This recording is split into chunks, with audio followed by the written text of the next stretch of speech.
Honestly, I can't say that I'm surprised, but Jack Smith has filed a superseding indictment against Donald Trump in the January 6th case in an attempt to bypass the Supreme Court's ruling on presidential immunity. He's also appealing the Mar-a-Lago case dismissal. This is just in your face. Trump has been indicted again. New indictments, basically the same thing. They just carved some things out so they can try and get past SCOTUS. This is absolutely insane. So we will be talking about that. But we got some good news, and that is that Donald Trump has named RFK Jr. and Tulsi Gabbard to his transition team. That's great. I hope that more moderate individuals join his ranks, and we get some better assurances moving into a potential next administration. And then in funnier news, Kamala Harris has agreed to do an interview with CNN's Dana Bash as long as Tim Walz is there with her. So basically, she can't sit down alone with anybody. Otherwise, she'll look really bad, and she knows it. But we'll talk about that, too. And Donald Trump has agreed to the debate on September 10th. Should be interesting. Before we get started, my friends, head over to castbrew.com and buy Cast Brew coffee. It is the best coffee, and Appalachian Nights is back in stock. You guys, you love it so much, you buy it. You buy too much. Okay? You buy too much, but it's okay. Buy more. And you can also get to Rise with Roberto Jr. We've got Ian's Graphene Dream, which is, people keep hitting us up saying they love it. That's great. I'm glad to hear it. Shout out to Ian. And head over to timcast.com, click Join Us to become a member and support our work directly. With your memberships, we are able to make this company run and operate. And I'll stress this too.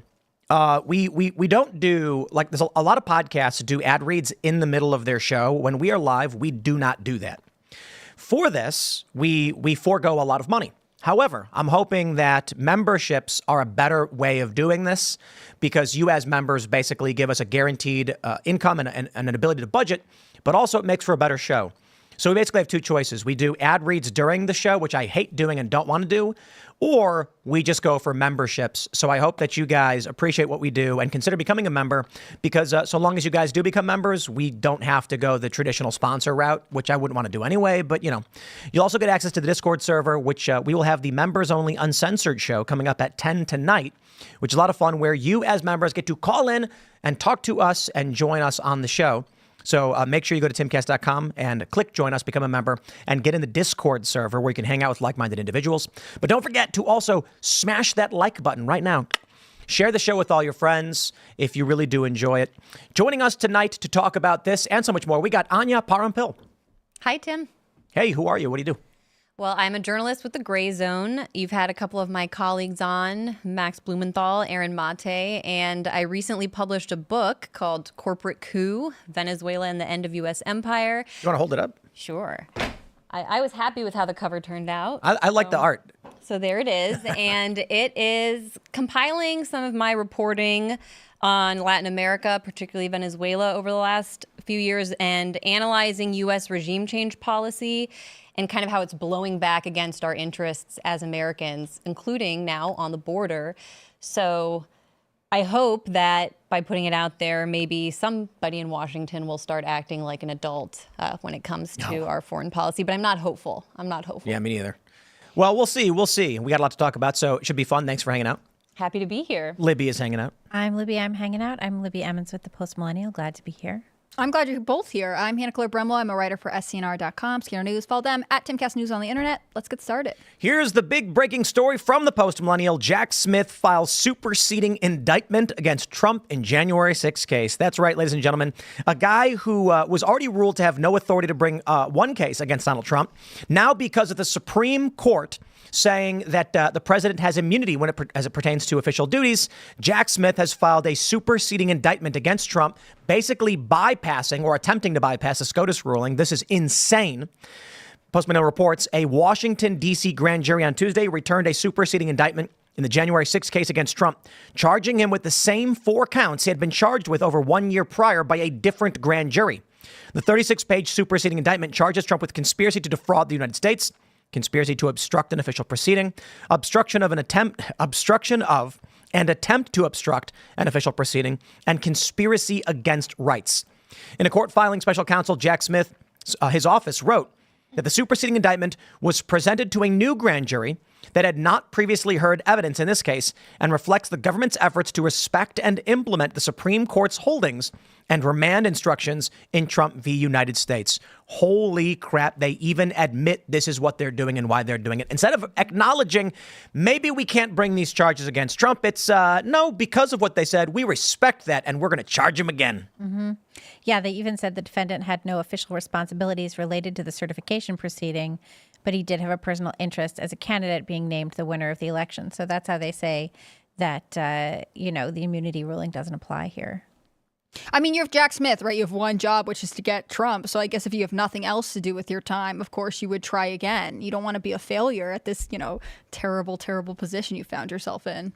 Yeah, and it's really an example of writing the rules kind of as you go along, because the Supreme Court, according to the civics lesson I got as a kid, is supposed to be the highest court in the land.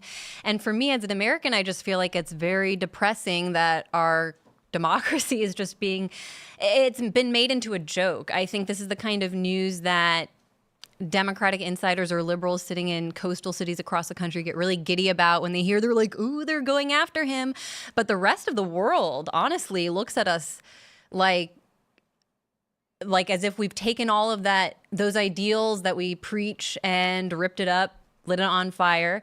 And it definitely makes it seem as though we have no leg to stand on when it comes to one of the major issues that I'm interested in, which is regime change. We constantly are running around the world saying that these other countries are undemocratic or not abiding by the rights and ideals that we hold true.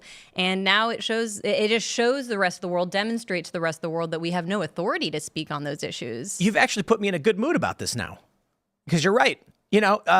Around the world, the U.S. is like, we have to remove Assad from power. It's our responsibility to be involved in all of these wars. Ukraine, we have to send all of our money in billions, hundreds of billions of dollars.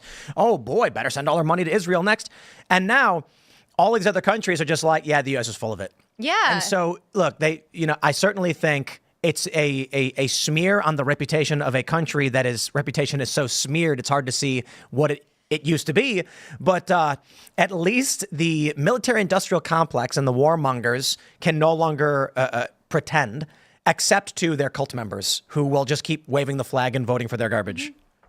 Yeah, and on the issue of just how the world's looking at us, I put in the afterword of my book when the Stormy Daniels indictment came down. I think it was Nayib Bukele, the president of El Salvador, tweeted like the U.S. cannot talk about the weaponization of the judicial system or dictatorships abroad anymore. And it's weird. Think about being in any country around the world. You're looking at the U.S. and thinking the first U.S. president to be indicted on any charges period is Donald Trump before we went after George W. Bush or any of the other major actual criminals that. And George W. Bush, basically his administration lied to the United Nations about weapons in Iraq in order to start a war there. You don't get prosecuted for that? When did the criminal when did the criminal conspiracy take over? Like the United States wasn't always being ruled by interventionist warmongers, but I have to imagine it was sometime after World War II. You think? Liberal economic order, the Council on Foreign Relations talks about how after World War II, European allies in the United States decided that we're going to create a global structure for how we make everything operate.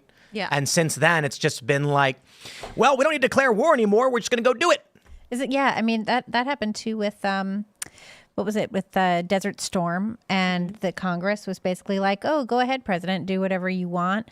And then you had the Patriot Act, and you had this continuous ceding of the people's authority and power to the executive branch. Right. The expansion of the federal government is probably the biggest factor in all of this. Yeah, all of these bloated agencies. Right. And it's the justification of, well, they have an obligation. I refer to this a lot, but the Secretary of State of Maine, when she said, I'm not going to put Trump on the ballot because I have an obligation to the country. Ma'am, you're in charge of Maine, and Trump at that point had not been convicted of anything. I mean, it was real She was teaming up with Colorado. Right. Trying to do that. Which, of course, that effort in Colorado was led by a not-for-profit out of D.C. D.C.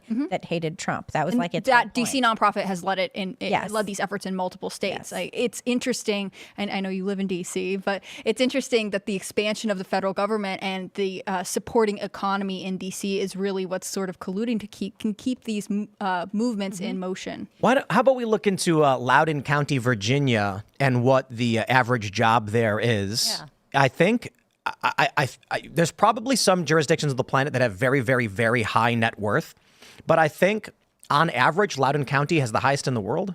I could be wrong. I mean, maybe Macau or something or Hong Kong, but in the United States, Loudoun County has the highest median income. So again, you go to Malibu and you might find ultra wealthy individuals, but there's a lot of day laborers and a lot of like There's regular. more of a gradient in terms of Gradient. Loudoun County, everyone Yeah, on it's average. Loudoun County. That's It's like it. 150,000 per family. Yeah, and I think it's followed by Falls Church, Virginia. Yep. Chevy There's Chase also is- Arlington County, Virginia. I is wonder on what there. these people do. Stafford wonder. County, Fairfax County. I mean, Virginia has a lot. And it's interesting. I would assume that a lot of these people are the ones that are cheering on the indictment of Donald Trump. Absolutely. I passed through here, the Loudoun County on the way. It was all Harris Wall signs. But you'd be surprised, actually. It's not so cut and dry. There are a lot of people in Loudoun County across the board who are moderates, who are sick of what the establishment uniparty has been doing. And, look, the neocons and the neoliberals, the Democratic Party, they formed their unholy alliance because of people like Donald Trump. Bernie Sanders joined them, so that's unfortunate. But there are a lot of people out here that they're fans, and like we're 30 seconds away from Loudoun County. Yeah. So we show up, and you'd be surprised that the people who live here. But I'd have to imagine a lot of them are lobbyists. A lot of them represent military interests and things like that, intervention Well, interests. Northern Virginia, from what I know about it, really developed because of the expansion of the federal government and, again, the economy that goes with that, meaning lobbyists or different special interest groups that are headquartered in D.C. It's because it's commutable. Yeah. And I think, maybe that's not horrible, right? Rural states need some kind of expansion of jobs. On the other hand, if you have a concentration of elite people who suddenly all think the same way, I can only imagine that someone in that group is going to say, well, we really know what's best for the country.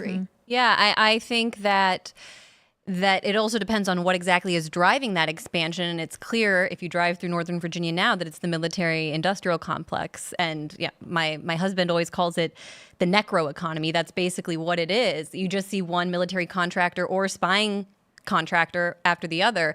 But to your original question of when all of this began, I sometimes think that it was actually first 1913 establishment of the Federal Reserve, handing our country over to a banking cartel that then got us involved in World War I. I think that was the inception of that unipolar global world that was then born through the process of World War II. I think if the U.S. hadn't intervened in World War I and hadn't, sacrificed an entire generation of Americans, the entire graduating class of Princeton basically died fighting that war for France and Britain when I thought we actually fought a war to be independent from Europe. I think that network of that idea that the United States is tied to Europe somehow in this transatlantic relationship that came through, first the creation of the Fed and then World War I, that's really when the promise of the United States, I think, fell apart. I was thinking that, and Ian's not here, so I'm going to say this next bit in honor of him. But when you mentioned the necro economy, I love that because DC is a swamp, and literally is a swamp. And for those that play Magic the Gathering, swamps represent necromancy and evil. And I think it's just fitting. I wonder if the people who made that game were like, what kind of terrain could we use to represent evil, malice, and death, and Just like in profiting the off Never-Ending death? Story. It's like, I don't know, DC does that. What's DC? Swamp? We'll do swamps. Yeah, let's do there that. you go. Let me pull this up from Nicole Shannon, too, because she made a statement on the indictment. This was a great statement. Shannon says, I'll admit I used to kind of roll my eyes when people claimed that President Trump was being persecuted. I was looking at it through the distorted filter of the media. Well, I just completed my first cross-examination of our second New York ballot access case, where the DNC-aligned PAC attorneys questioned me like a criminal. Okay, I get it now. Our justice system is clearly being co-opted and abused by nefarious people with malevolent political agendas. And then she posted the clip where they bring up the indictment against Donald Trump. We do have major breaking news. Special counsel Jack Smith has just filed a superseding indictment in the federal election interference case against the former president, Donald Trump. Let's go straight to CNN's Caitlin Polance. Caitlin, We don't need to hear what she has to say. CNN, you're garbage. But Nicole Shanahan and many other moderate and former Democrats are now realizing that there is a criminal element within our government. Mark Zuckerberg the other day admitted that the FBI and the Harris-Biden administrations were at the White House were pressuring him to censor. And the funny thing is, if you know the news and you break it down, you understand what Mark Zuckerberg is really saying, though he doesn't want to admit it. He says the FBI came to us and said there was going to be some misinformation about Biden and Burisma. We should keep a lookout for it. So when the Hunter Biden laptop story popped up, we censored that. The reality is, criminal elements of the federal government went to Mark Zuckerberg and said, do not let people expose our criminal actions. And he said, you got it, boss. That's what really happened. And at that point, people were in this amnesia. Mark Zuckerberg may have actually been buying the story that it was a fake Russia propaganda. Like, that was just absurd, especially now that the Hunter Biden indictment itself confirmed that the laptop story was real. It does feel a lot of, I've never seen actually U.S. politics exposed as such a show or theater before. That's really how it feels to me. And on the Jack Smith issue, I just think it's outrageous that CNN would never mention the fact, for example, that his wife actually works as a documentary filmmaker who made the whole documentary about becoming Michelle on Netflix. She's like basically a propagandist for the Obama family and the Democratic Party. And her husband is the one overseeing this operation to now usurp our Supreme Court to weaponize the judicial system against a former sitting president. I don't know. Who made the Obama documentary? Jack Smith's wife. What? Really? Yeah. Crazy. What? Yeah, you can look up her name. It's something like Kate. I can send a link also over. I was like, wait. Yeah, I was listening to that. Katie And I was like, I don't know about that. Chavigny? Yeah. No way. Is that for real? She's like a hardcore Democratic Party Operative sounds producer. like. Becoming. Yeah, media producer. Becoming. It's called Becoming. Yeah, for some reason that was what Michelle decided to call her memoir. Wow.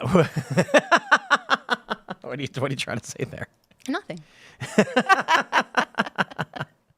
Yeah, Trump's special counsel's wife worked on Obama film and donated to Biden. This is a 2-year-old story. How did I not That see is this? crazy. Can you imagine Holy if crap. can you imagine if the tables were turned? I mean, we don't have, a Netflix production company dedicated to producing pro-Trump propaganda on net or on US in US media. It just doesn't happen. No, But I mean- if that were possible and there was a judicial official or a politically appointed official working within the judiciary to take out Obama, do you not think that would maybe be the story for CNN? Wow. That's fascinating. I don't Becoming. think CNN can tell the difference, though. I think they are past the point of the logic there. Like the obviously, Caitlin Collins and Bill Maher the other day, it was pretty clear.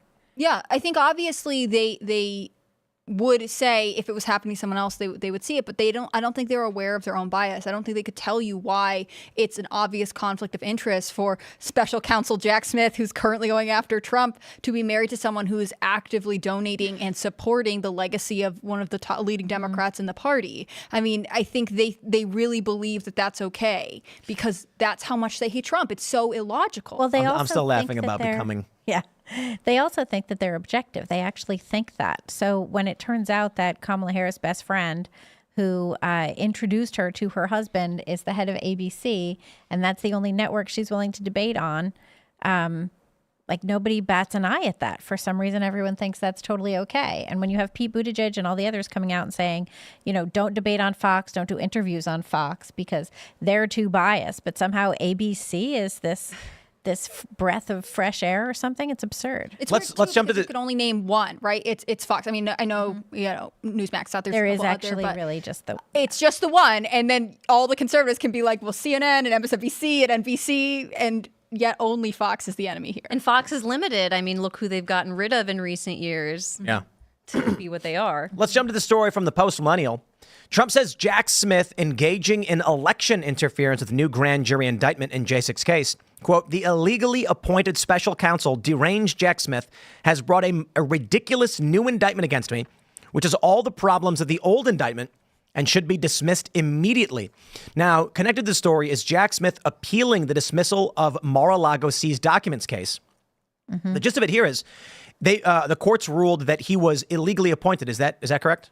Yeah, well, they didn't rule that. The Supreme Court didn't rule that, but Justice Thomas said in his concurrence on the immunity ruling that he thought Jack Smith was unconstitutionally appointed. And this resulted in, was it Judge Cannon? Judge Eileen Cannon, Trump-appointed judge in Florida, dismissing the case entirely. And it is an absurd case. I mean, the classified documents case is ridiculous on its face. They even brought fake evidence. They staged photos. That's right. It was evidence tampering. So the simple version is Trump had a bunch of documents scattershot in a bunch of random boxes. They pulled them out, found them, laid them on the ground, and put confidential stuff on top of them. So it looked like Trump had all these folders that said top secret on them. They put on those cover sheets. Yep. They put on those cover sheets.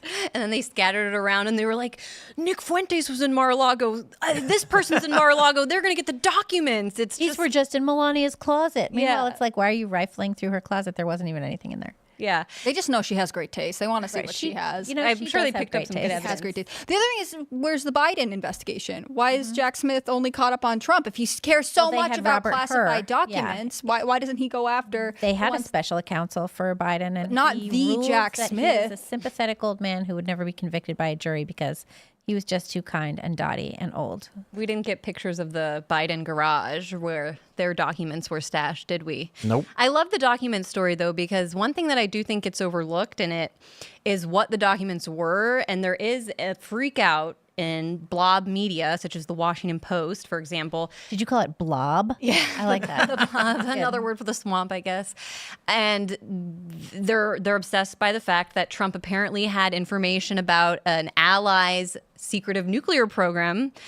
Couldn't tell you which ally that would be, or I would like to know personally why Trump had that document. It kind of makes me feel like he had it to protect himself from something. I'm not sure what.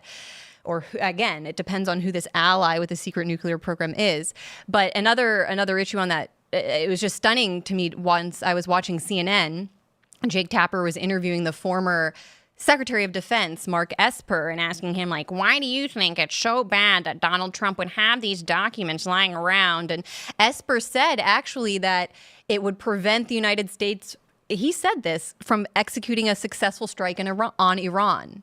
He's like, there could be logistics documents about our plans to, well, excuse me, are we going to war with Iran? That's news to me. Apparently, Mark Esper was privy to some information or some plans that haven't been made public or haven't been discussed in Congress, which is supposed to be the authority that declares war. We've had a couple people pass through here recently who believed that Kamala Harris's election would be bad for Israel and that they would cut a deal with Iran.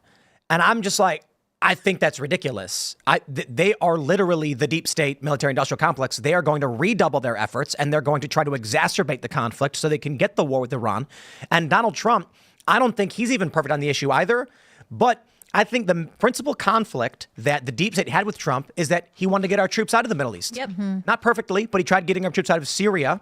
He set a deadline for withdrawal from Afghanistan. They lost their minds over that. And I think that was the principal catalyst that set them off to try and destroy him. Yeah, and having dialogue with other world leaders such as Putin. I went to the Trump-Putin summit at the time I was working for RT, which was super fun because we were at the center of the conspiracy to elect Trump, you may recall.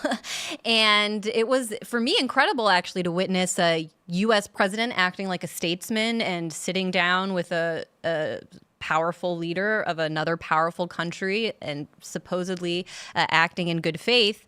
And I later interviewed the deputy foreign minister of Russia who was involved in those negotiations, and he told me that they agreed on so much in Helsinki at that time that then just got completely, he said that we were shocked when a few months later Trump, withdrew from the INF treaty, went along with all the things that John Bolton wrote in his memoir he advised Trump to do. And it really does demonstrate that I do think Trump tried, but that the president is up against a lot more than we realize. And it's even more than Bolton and Pompeo and these characters. Do you know the one time the media praised Donald Trump as presidential? When? Any guesses? When I can't remember. I feel like you had a guess. When he withdrew? No. There was. When he bombed Syria, of course. And, Yep. and Brian Williams said we were guided by the beauty of our weapons. And yeah, I remember that. Yeah. Trump fired 59 Tomahawk missiles into Syria. And then all of a sudden the media was like, is this Trump's presidential moment? Is he stepping up? And I'm like, holy crap. Stepping up by using all of the weapons. They complain in the liberal, the Democrat media industrial complex about, say, the pipes in Flint. And I got a simple solution. Hey, those missiles they fired, how about that money that goes to building all of those? We fix the pipes. Doesn't that win for everybody? But that's never the game. And it's because they don't want to solve these problems. And this is true for a lot of the pro-lifers who are anti-Trump saying, oh, Trump's not. No, they want to maintain the problem so that they can keep making money off of it. We even had one of the guys from the Freedom Caucus, I can't remember who it was, said that they had the ability to end Obamacare. And leadership came to him, this is a Republican, said, do not vote to end Obamacare because we need the wedge issue to raise money. Oh, that's terrible. This is what the machine is and always has. And I don't say always, but has been for probably, since 1913. And abortion definitely is used in that way because I remember when the Supreme Court ruling came down, my immediate thought was this is almost like a gift to the Democrats to keep the one issue that they have alive. The one issue that they also had a chance to resolve, but they won't because they just want to keep pitting us against each other. And it's like Americans are just in a pinball machine and we just deserve so much better. The Planned Parenthood PAC was like, yes, when the Roe thing came through. Right, because they have so much to do now and they can fearmonger like there's no tomorrow. I mean, this is what's been fascinating about the abortion issue is, everyone could then go to their states and battle it out. Instead, pro-abortion groups, especially Planned Parenthood, can look around and say, your life is about to end. Did you know that everything you hold sacred is about to be ruined and just make so much money off of it? Well, that's what happened with the Human Rights Campaign and other groups that were advocating for gay marriage. When they got gay marriage, when Obergefell went through, they didn't have anything to fundraise on. And that's when they really started pushing all of the trans stuff. Because they were like, oh, let's come up with this new issue so we don't have to give up our $500,000 a year not-for-profit jobs, in nice buildings in D.C. And now we have the transing of American kids simply so that these, not simply, but in large part for the fundraising efforts and it's Human Rights Watch that issues those travel advisories, right? Yeah, those are funny, aren't they? Every couple, especially during the summer, they'll release these. You guys probably know it, but they'll release these lists where they're like, "You can't go to Georgia. It hates trans people. Don't go there." It's bizarre. It's this really intense fear-based fundraising. There are a lot of Democrats who genuinely are terrified to go into a rural area, as they really do think that everyone's wearing MAGA hats and they have guns and they're going to attack you. Mm-hmm. For real. There was, I can't remember what the story was. There was I think it was a man on the street where people were asking about crime in big cities and the response from these liberals were like, oh yeah, well, all these conservatives are complaining about the cities, but I'm fine here. But, if we were to go there, what they would do to us. And, if a black person went to a white rural area, I'm like, none of that is true at all. You drive anywhere and nobody cares. Everybody leaves you alone. Well, you could be in full drag and go into rural Nebraska and walk into a supermarket and then they're going to be like, howdy. And you're going to buy food and they're going to be like, K. And they're going to be like, I don't know, whatever. I don't care. Yeah, that's true. And you have these coastal elite groups thinking that the entire rest of the country is backwards and homophobic and racist. And I dare you to walk into a Walmart anywhere in this entire nation without seeing some white grandma with a bunch of biracial grandbabies perfectly happy buying everybody a bunch of Legos and stuff. You know what I mean? Yeah. That's the country. The country is very well. And the politics don't reflect that. No, I'm glad you brought up Walmart because Bentonville, Arkansas is having this huge population boom because a Walmart's building. That's the headquarters of Walmart. Right, and they're expanding it. So they're bringing a lot of people. And I watched a Walmart. So they're having babies? I watched this interview with this girl who's I lived in New York and I lived in DC and then I was in Miami and they offered me this job and I really didn't want to go because, I thought it was going to be, backwards and conservative. And she's like, I love it here. It's great. Which, of course, locals are like, well, they're bringing their own values. But there really is this kind of overstated fear of rural America, I think, especially in 2024. And then you get there and everyone likes it, and I just think that there's so much of the internal anxiety that left-leaning people, both just people who live their lives not super political, and voters create for themselves that makes it unable to tell the difference. That's why I mentioned with CNN, I really don't believe that they can tell the difference between what is biased in their favor versus what is just bad, fearful, anti-conservative. I think it also sort of reflects how sort of subtly racist the Northeast is, where so many of these values originate and where I grew up. There's a lot of segregation. There is a lot of like, you know, what is it? The racism of low expectations. That's a thing. There's not like a ton of mixing between groups. And then in the rest of the country, there is. I mean, like in New York and Boston and Philadelphia and New Jersey and all of these places where I lived, it's like, it's very separate, and it's separate within the universities. It's separate within academia. There's a really good... The higher up you go, the more separate it becomes. A really good example or circumstance that explains a lot of the wokeness is... You remember when there was that media campaign about the talk that black parents give to their children? I remember that so well. And it was created by white liberals from upper class areas who are isolated from the rest of reality. And felt guilty. Because the talk isn't unique to black families in this country. When I was a kid, my white father, we had the talk. He said, son, what do you do if you get pulled over? You got to put both your hands on the steering wheel. You got to take your keys and your wallet. You put them up on top of the dash. You turn the light on. You turn the car off. You turn the radio off. You roll your window down. You put your hands on the wheel. The cop walks up. He sees your hands. You say, my wallet's right there. You can grab it and hand it to him. And this is how you're supposed to react. Why would they started acting like this was only black families that had to have these conversations, because the people who run these campaigns, the people who exist in these political circles, are from white wealthy enclaves that don't actually have to deal with any of this stuff. Their crime rates are low, so they don't understand policy. They don't understand how to alleviate crime. They don't understand how to maintain a city. And then when they get in trouble, they're in smaller scale communities where their wealthy parents call the city and take care of it. So they go, wow, this is how it must be for all white people everywhere. Meanwhile, in almost every other place, white poor people go through a lot of these same problems as literally anybody else. But this is the isolation that leads them to creating these, I call them awful policies, affluent white female liberal policies. Well, when I lived in Brooklyn with my son, when he was little, we had to talk about how to talk to cops in the park, which was like, if a cop tells you to do something, just do it. Keep your hands where, don't ever have a toy gun in the park, not a water gun, nothing. You know what I mean?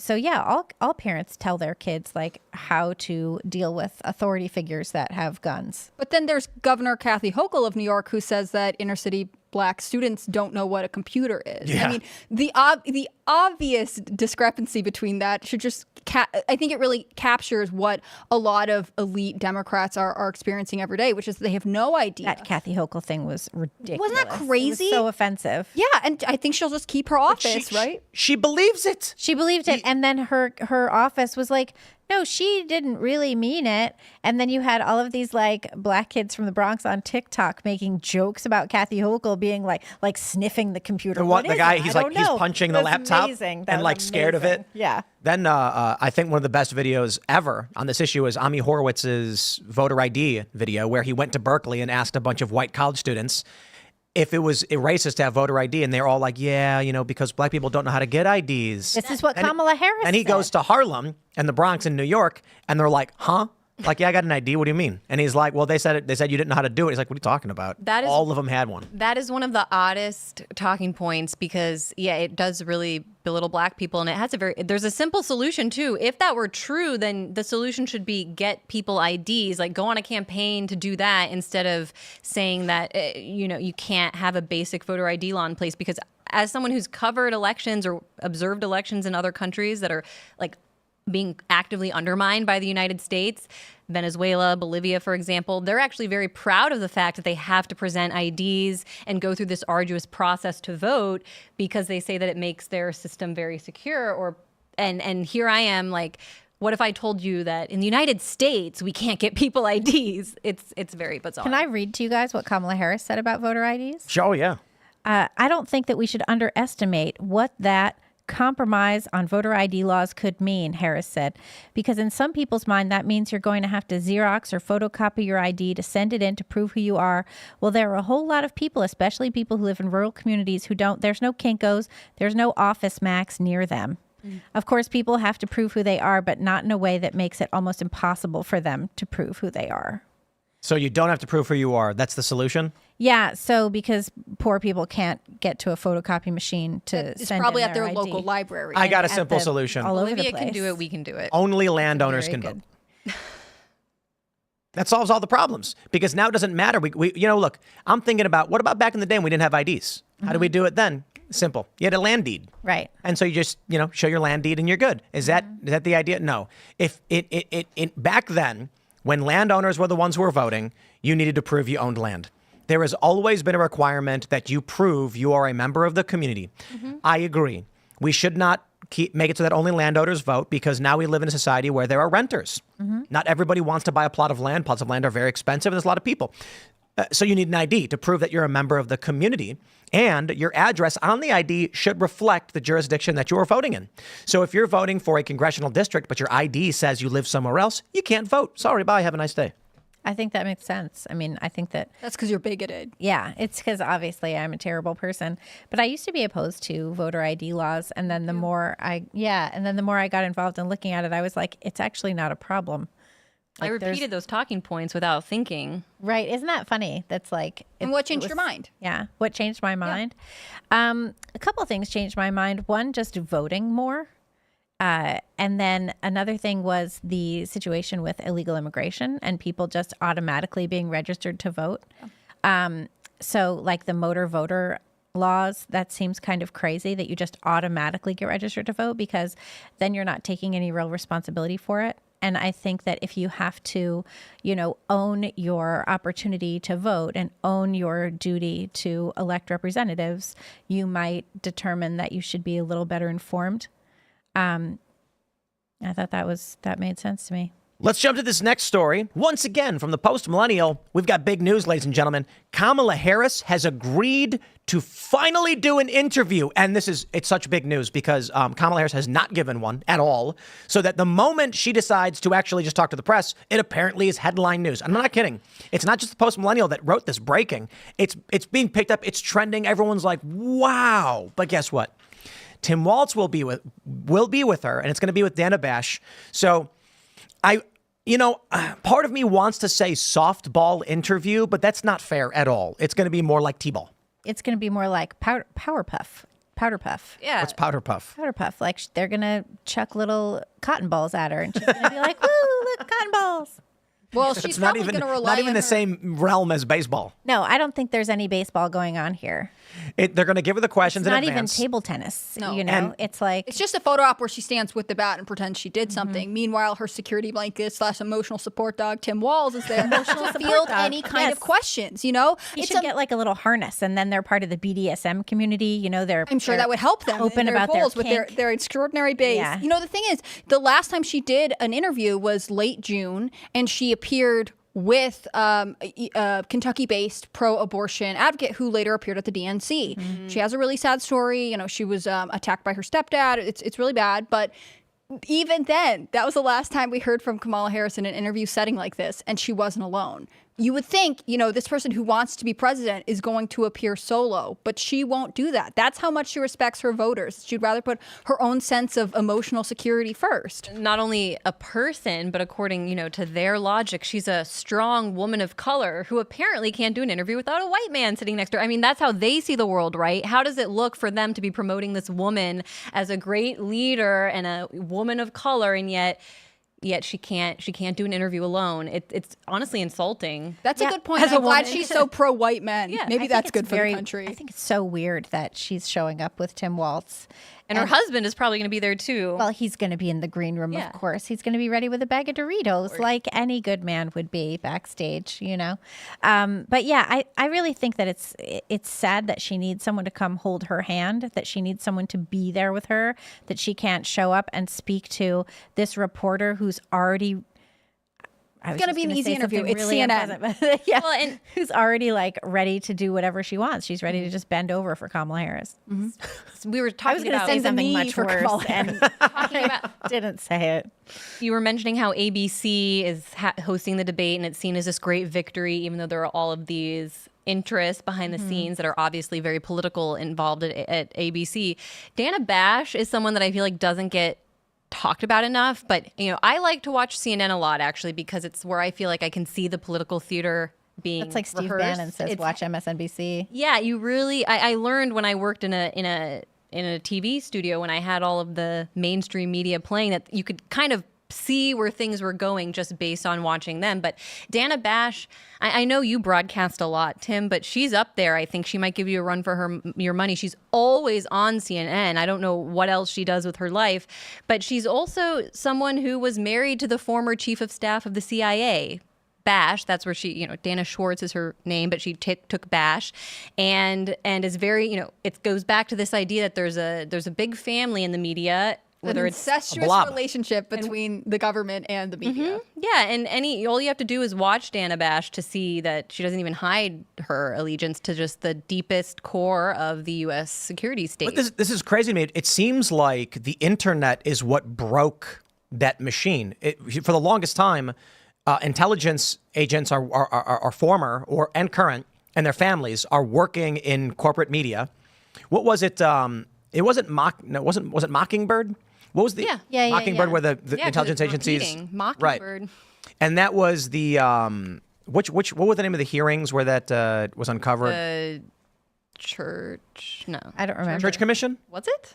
I don't know. Anyway, long story short, it's fascinating that once we got to the internet era and independent shows were able to emerge that started rivaling or even beating the quality of these programs, the narrative's breaking.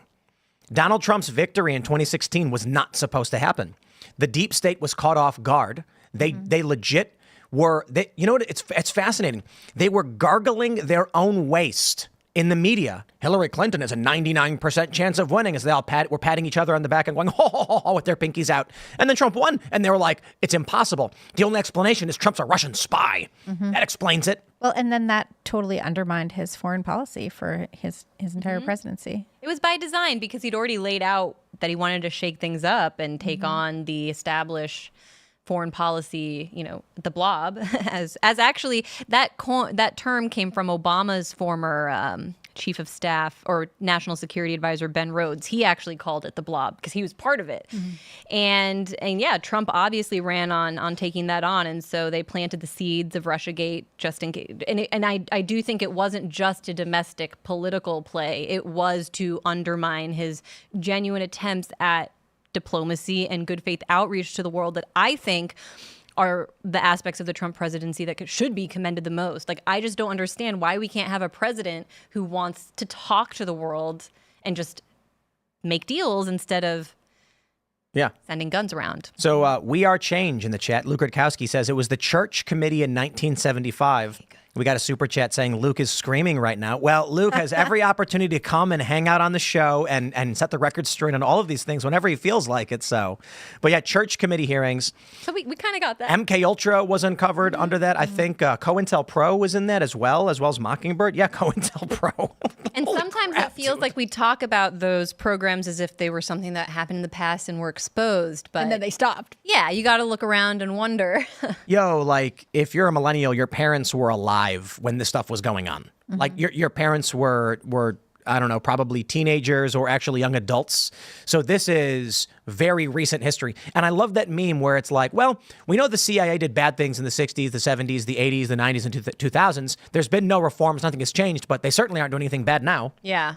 What are they doing now?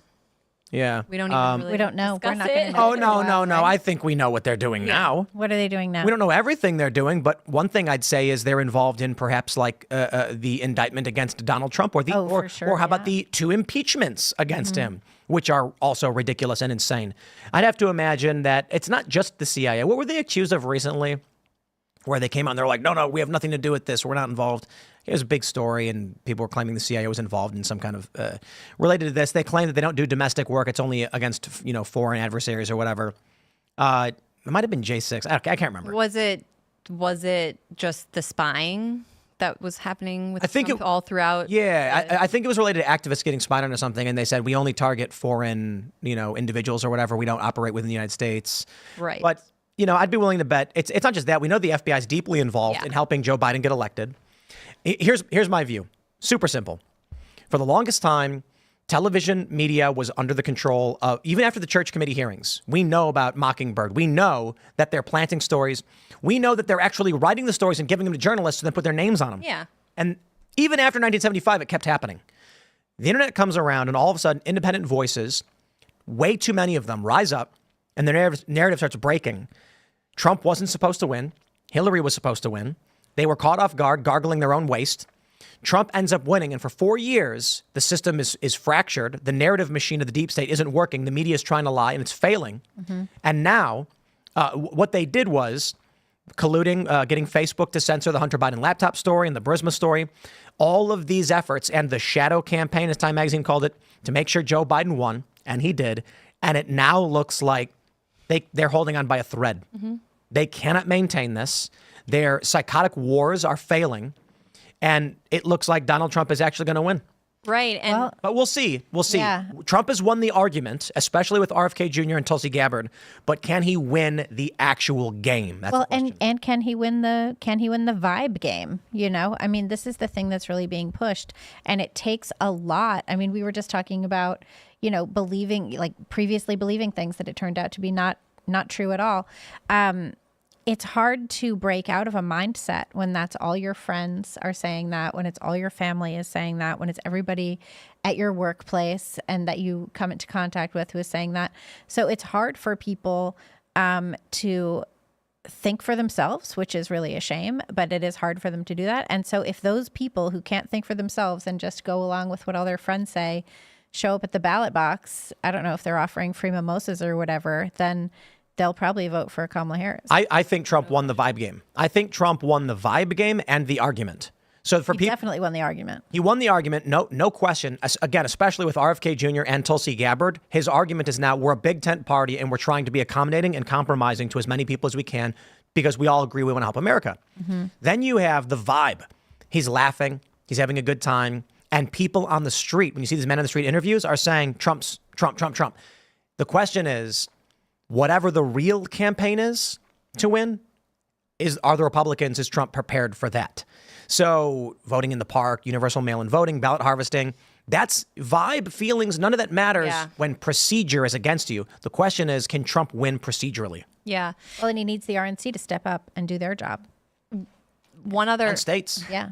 One point I would just make, since we were talking about the church committee and learning about how we were even able to learn or confirm what was true about our past, is that was possible thanks to Frank Church holding these committee hearings. Back then, you know, he was a liberal Democrat who was anti-war. That used to be what the Democratic Party was, but now it's completely flipped, where the Democratic Party is actually the machine running the wars, trying to push us into confrontation with Russia. They've become the neocon party, even gone a complete 180 from my own lifetime when I thought, you know, growing up that the Democrats were the anti-war party.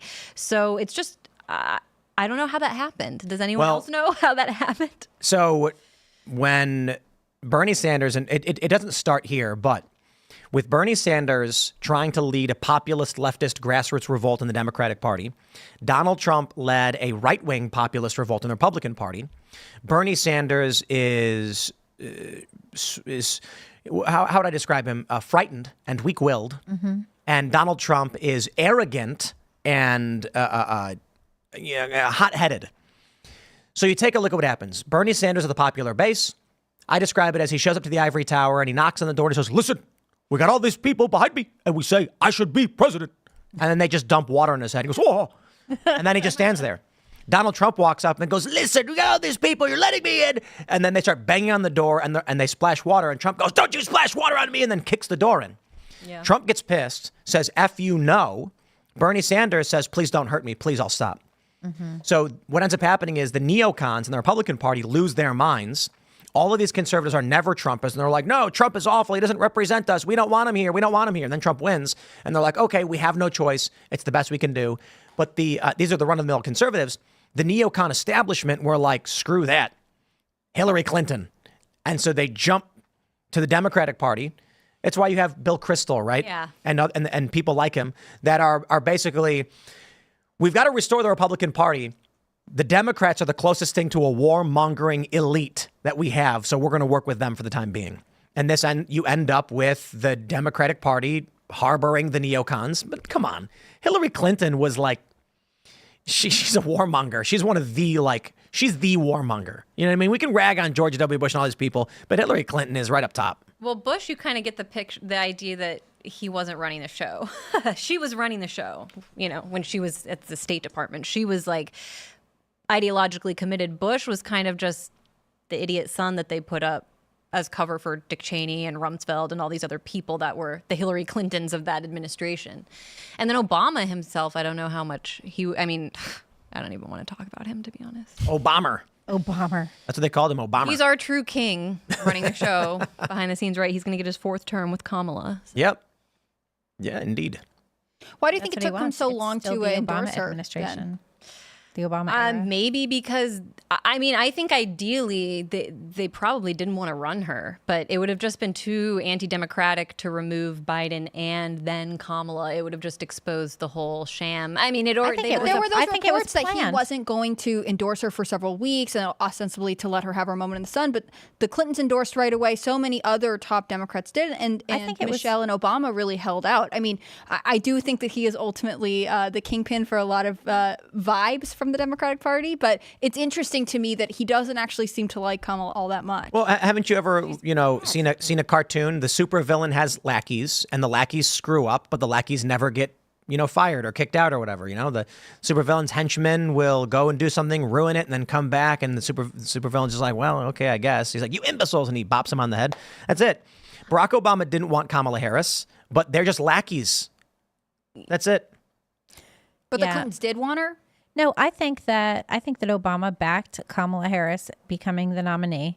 Otherwise, she would not be the nominee. Right. And then I think that part of their deal was that they were going to wait a little bit before endorsing her, so it didn't look like a coup, even though it did. Yeah, but instead, it just made it look like he was the only high-ranking Democrat that wasn't that interested in her. I don't know. I thought it looked entirely orchestrated because you had endorsement. Wait a little bit. Endorsement from somebody else. Wait a little bit. Here's a couple more endorsements. Here's Chuck Schumer and Hakeem Jeffries talking about it. Now the Obamas are on board. Don't you guys love the Obamas? You remember the Obamas? Now you're on board too because, it was Barack and Michelle. Wave. Yeah, and I think that was an intentional orchestrated. And it did allow them to control the media cycle. And they controlled it. They did a masterful job of controlling the cycle. I want to jump to this story from the Post-Millennial.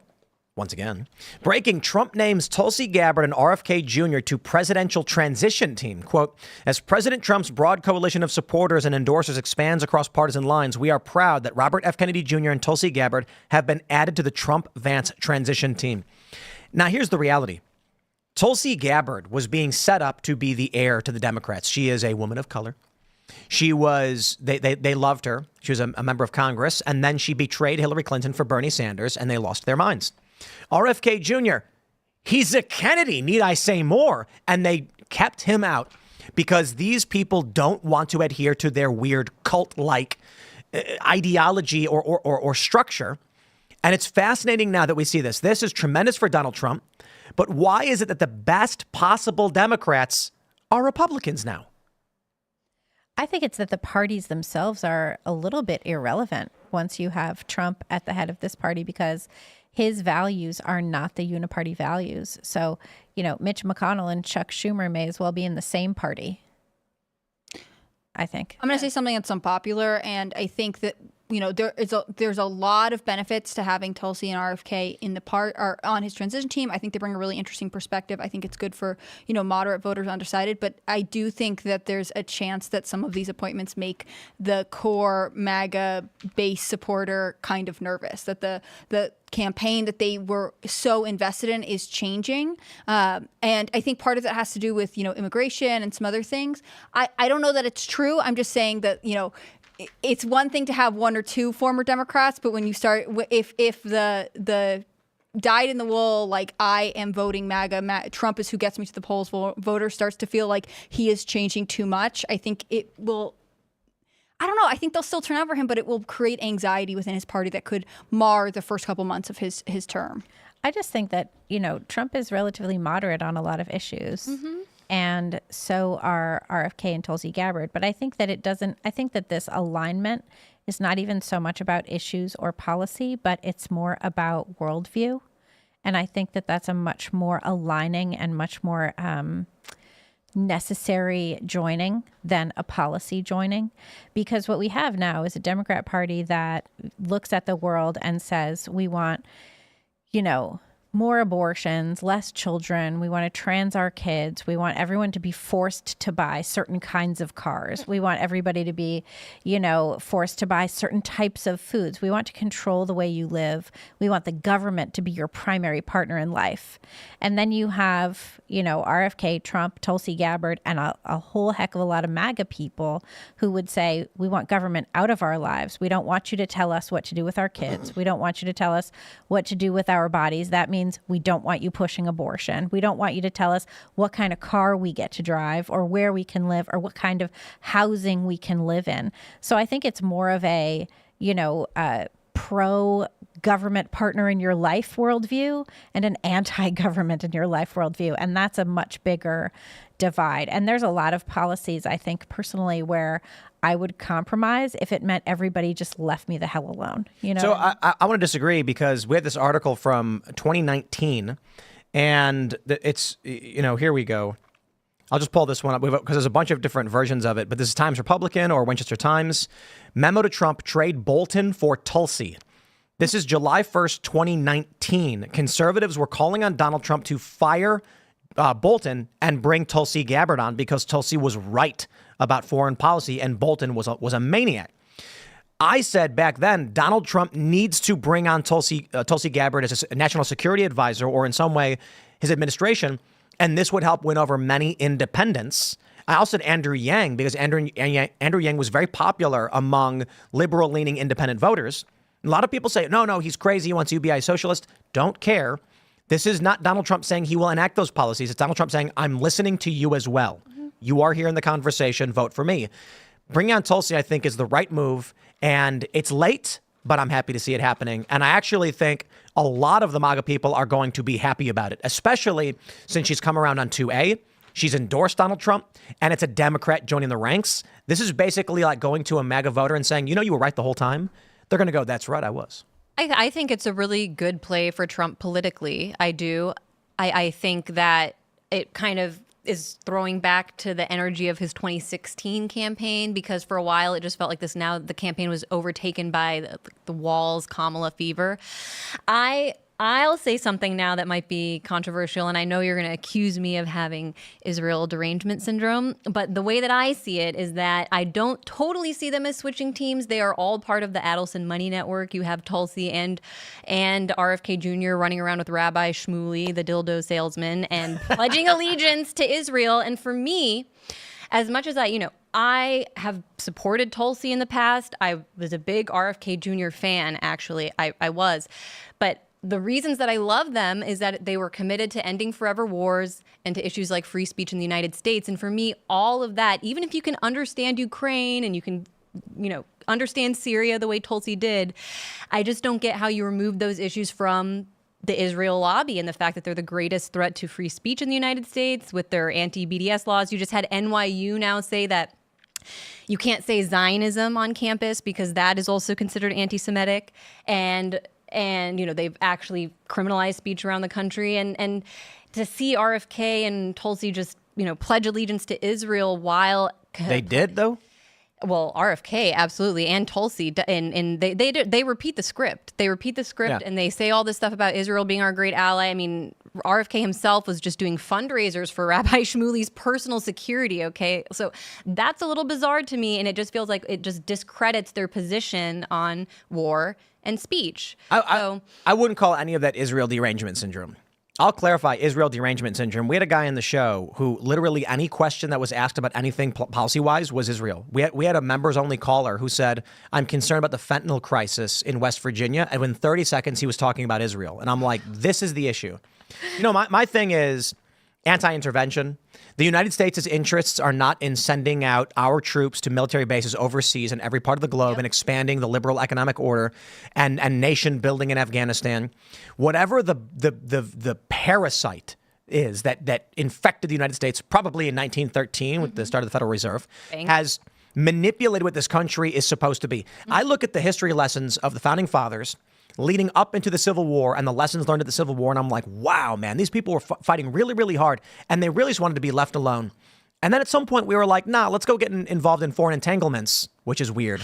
And then after World War II, especially, we just stopped declaring war and started just doing whatever. I don't even want to say we, the parasite in this country. Vietnam was like that. Like all of those later 20th century foreign wars that we got involved in were like that. There was no congressional oversight. And I was so horrified with that, with Desert Storm, right? And with the yellow cake and all of that. And I remember... Or the babies. What was that woman? She claimed the babies were being killed from... Yeah, the Kuwaiti ambassador's daughter, I think. Right. The baby's getting unplugged from incubators. Just lies. Right. Which is like actually what happened in Gaza, by the way. Well, and so I was like watching this whole thing and just how Congress gave up its power. And that's something that I think is so frustrating because this is supposed to be the people's representatives. That's the people's house, right? That's where we get to tell the guy who lives down the street, who's representing us in Congress, what we think should happen for the benefit of our district and for the benefit of our nation. And they just gave up, not their power, they gave up our power to the executive branch. And I think that they really need to pull that back. And you've seen the executive power just expand and expand and expand, you know, like not just in the 20th century, but you have like George Bush, it got bigger, you know, Obama, it got bigger. I just want to... Trump, it got bigger. Biden, it got bigger to the point where now with, now you have a situation where they can tell schools, if you don't let boys go into girls' bathrooms, we're not going to give you free lunch aid. Yeah, that's shocking. So let me just pose this question then, just as a thought experiment. Taking away the legitimacy of the Trump case and the political attacks on him aside, do you think that there's any dangerous precedent with the Supreme Court ruling that it does put the president above the law? And It doesn't. Yeah, it doesn't actually. So it's crazy. The ruling is the president's official duties are immune because we are asking him to do those duties. If he engages in a behavior as to his official duties that we feel are not part of his official duties, he gets impeached. If he's impeached, he can then be criminally charged. That makes the most sense. If we lived in a system where you could criminally charge the president for anything he did, even under his presidential duties, you would have the weaponization of the system against their political opponents, which is literally what we're seeing. Yeah. That's why the SCOTUS ruling was important. Barack Obama murdered Anwar al-Awlaki and Abdulrahman al-Awlaki, two American citizens. By all means, I'll have a conversation with a neocon or a neolib about why Anwar al-Awlaki was a jihadi waging war against the United States and he was a traitor. And the argument is still, then he needs to have a trial, even if he's not there, that proves to a jury he, as an American citizen, has levied war against the United States and its people, and thus that's a death penalty. Someone is attacking us. Well, Obama didn't do that. He blew him up, and then he blew up his son. Now, I think Barack Obama should be criminally charged for that. That being said, I haven't seen the full court case and the evidence, so what we should do is he should be post-presidency impeachment, which is never going to happen, but this is what should happen. The impeachment is, as president, you are given military options by your advisors, your lieutenants, your commanders, etc. They would give Barack Obama something. It was referred to as the disposition matrix. They called it the kill list. And they would basically give Barack Obama a list of people that looked like baseball cards, folders, and said, which one should we exterminate? Should we kill? And Barack Obama signed off on each and every one. And it involved American citizens. And the Constitution says you can't just go and kill American citizens. He did anyway. But it's still a part of his official duties. I respect that he should be impeached for that.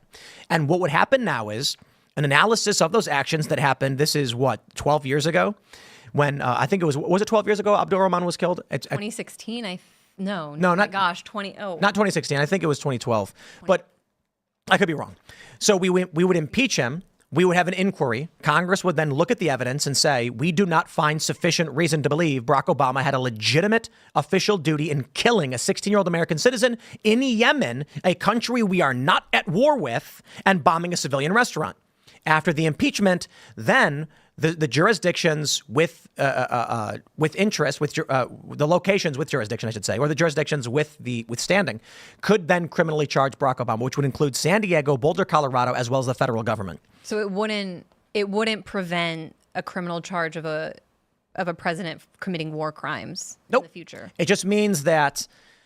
So here's the challenge. Let's say you have a president and an adversary blows up one of our ships in the I don't know, South China Sea or whatever. We have a ship going near Taiwan and China blows it up.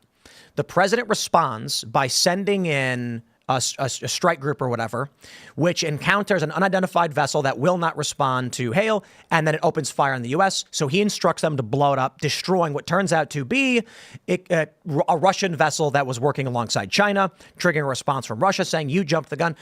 Now, there's questions about whether it's the official duty of the president to, in a time of emergency after we were attacked, and let's just say, like, the story is legitimately we were attacked. It's witnessed by everybody. There's videos, unprovoked attack on American vessels. The president issues an immediate reprisal and response against the vessel that attacked us. You can try to impeach him, but I think a reasonable political body says, well, look, the president has to make difficult choices. It may have started a war, but this is official duties. Now, let's say the president sends in a vessel and then fakes a military action, bombs itself, and then lies about it, and then claims it was an official duty. We have to have that investigation. Is he actually acting in his official capacity? Turns out he wasn't. Then he's impeached. Then he's convicted, removed from office for war crimes, and then he's criminally charged. The reason why that's important, in the event the president takes a legitimate action in the interest of the United States that was a difficult decision, but a decision that had to be made, he shouldn't go to prison for it because a Democrat gets mad he's a Republican or a Republican mad he's a Democrat. Yeah.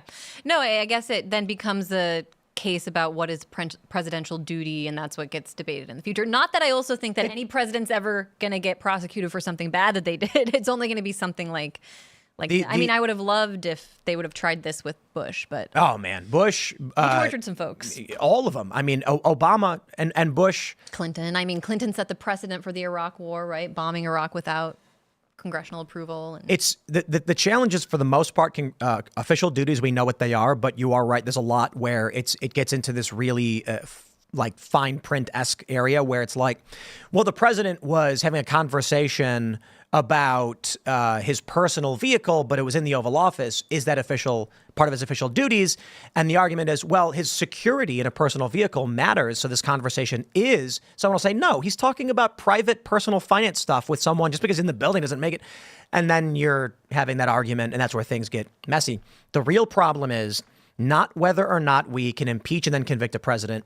The SCOTUS argument, I'm glad it came down the way it did. The real problem is we don't have a functioning political body. No, we don't. If we had honest politicians, first of all, the 17th Amendment is garbage. If we had actual representatives who cared about the facts and wanted to do right by this country and not just partisans trying to fundraise and sound good on the internet, and you had senators who actually cared to represent their states, you would have had Barack Obama impeached. First, as an impeachment inquiry over the killing of Abdurrahman al-Awlaki. Then they would argue, in fact, his actions were part of his official duties as president, and for that reason, he cannot be criminally charged for this unless we impeach him for it. We then find him to be criminally negligent in the murder of Abdurrahman al-Awlaki, and for that, we find it to be a high crime or misdemeanor. The president, perhaps well-intentioned, used with reckless disregard the might of the U.S. military and blew up a civilian restaurant, killing civilians as well as an American. And he says it was an accident. I'm sorry, when you're driving down the road and you're reckless and you accidentally kill someone, you do get criminally charged. For that reason, while it was Obama's duty to answer these calls, he acted recklessly and with disregard for human life, particularly of an American, and for that he should be impeached, convicted, removed from office, and then criminally charged for reckless homicide or something to that effect. Yeah. If we could prove in that trial that Barack Obama said, I'm going to send a message to all jihadis who would wage war in America by killing the son of a terrorist, which I think is what he did, then that's life in prison. That's murder. That's first degree. I believe that Barack Obama killed Abdurrahman al-Awlaki because he wanted to send a message to jihadis that the United States, I don't even want to say we, the United States is willing to murder your children wherever they may be. He wanted them to feel that their children would be safe nowhere. We're not at war with Yemen. We have no legal authority for bombing civilian locations in Yemen, and Obama did it anyway. And the argument from the Obama administration was we were targeting a different guy. And we accidentally got him. Why did you bomb a civilian restaurant in a country we're not at war with in the first place? Shocking. And shout out to Luke Rudkowski, We Are Change, who actually was at the DNC. And I can't remember, was it Charlie Gibbs who they asked? And the guy, or I can't remember who it was. He said, well, he should have had a better father. So this was pre-2012, actually. Should have had a better father. That's the justification for Barack Obama bombing a civilian restaurant and killing an American as well as other civilians, that is nightmarishly illegal, in my opinion. And the man, but now I'm gonna just I'll hit it out of the park with this one, or not probably the right turn of phrase I'm trying to use, but let's exemplify this to the umpteenth degree. After everything I've just explained, the man has faced no justice, not even an inquiry from Congress, not even an impeachment inquiry, and Donald Trump is facing multiple criminal prosecutions for the most absurd and insane things imaginable. Yeah. The first president to actually get charged, and it's BS, because there are criminal elements in our government that are willing to let evil people do whatever they want. And Donald Trump is, I got to be honest, I think for a lot of these things he was involved in at the federal level, he was bumbling about. I don't mean that disrespectfully. I think they went to him and said, Mr. President, bomb this country. And he was like, we're not doing that. And they were like, no, we are going to do it. He goes, no, you're not doing that. And they're like, do you not get it, Mr. President? We're the CIA. We're telling you who is going to be targeted. And Trump's like, no, we're not doing that. And so then they're like, we've got to remove this guy. He's in our way. Well, but what you're missing is that they only prosecute sitting presidents based on lies, not based on the truth. That's it too. Yeah. There was recently a very interesting interview that Tucker Carlson did about Watergate with someone who was there at the time. And that seems like a total put up job as well.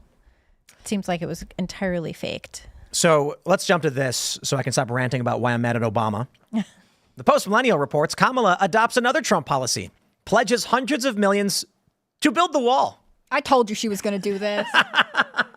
Bravo to you. This debate is going to be hilarious. So Trump's agreed to the debate. What's it going to be? They're going to be like former President Trump. You would like to build a wall. And Kamala goes, I want to build a wall. I'm building a wall. And then Trump's going to be like, okay. I'm doing that too. And then she'll be way shorter. She'll be like, me too. Yeah. That's why she wanted to sit down at a desk. Do you think they'll give her like, either extra high heels or like some telephone books to stand on or something? This is interesting because I wonder if they are going to request like something to level. So that, I think they want her to look shorter. Like, if someone on their campaign is smart enough to be like, no, you want to be shorter because if Trump look seems like at the all underdog. aggressive, Yeah. then everyone's going to be like, oh, he can't be mean to ladies. That's He not can't nice. be mean to that little girl on the stage. That little girl, that was me. yeah. I think he should. Is Tim Walz going to be with her on the debates? Probably.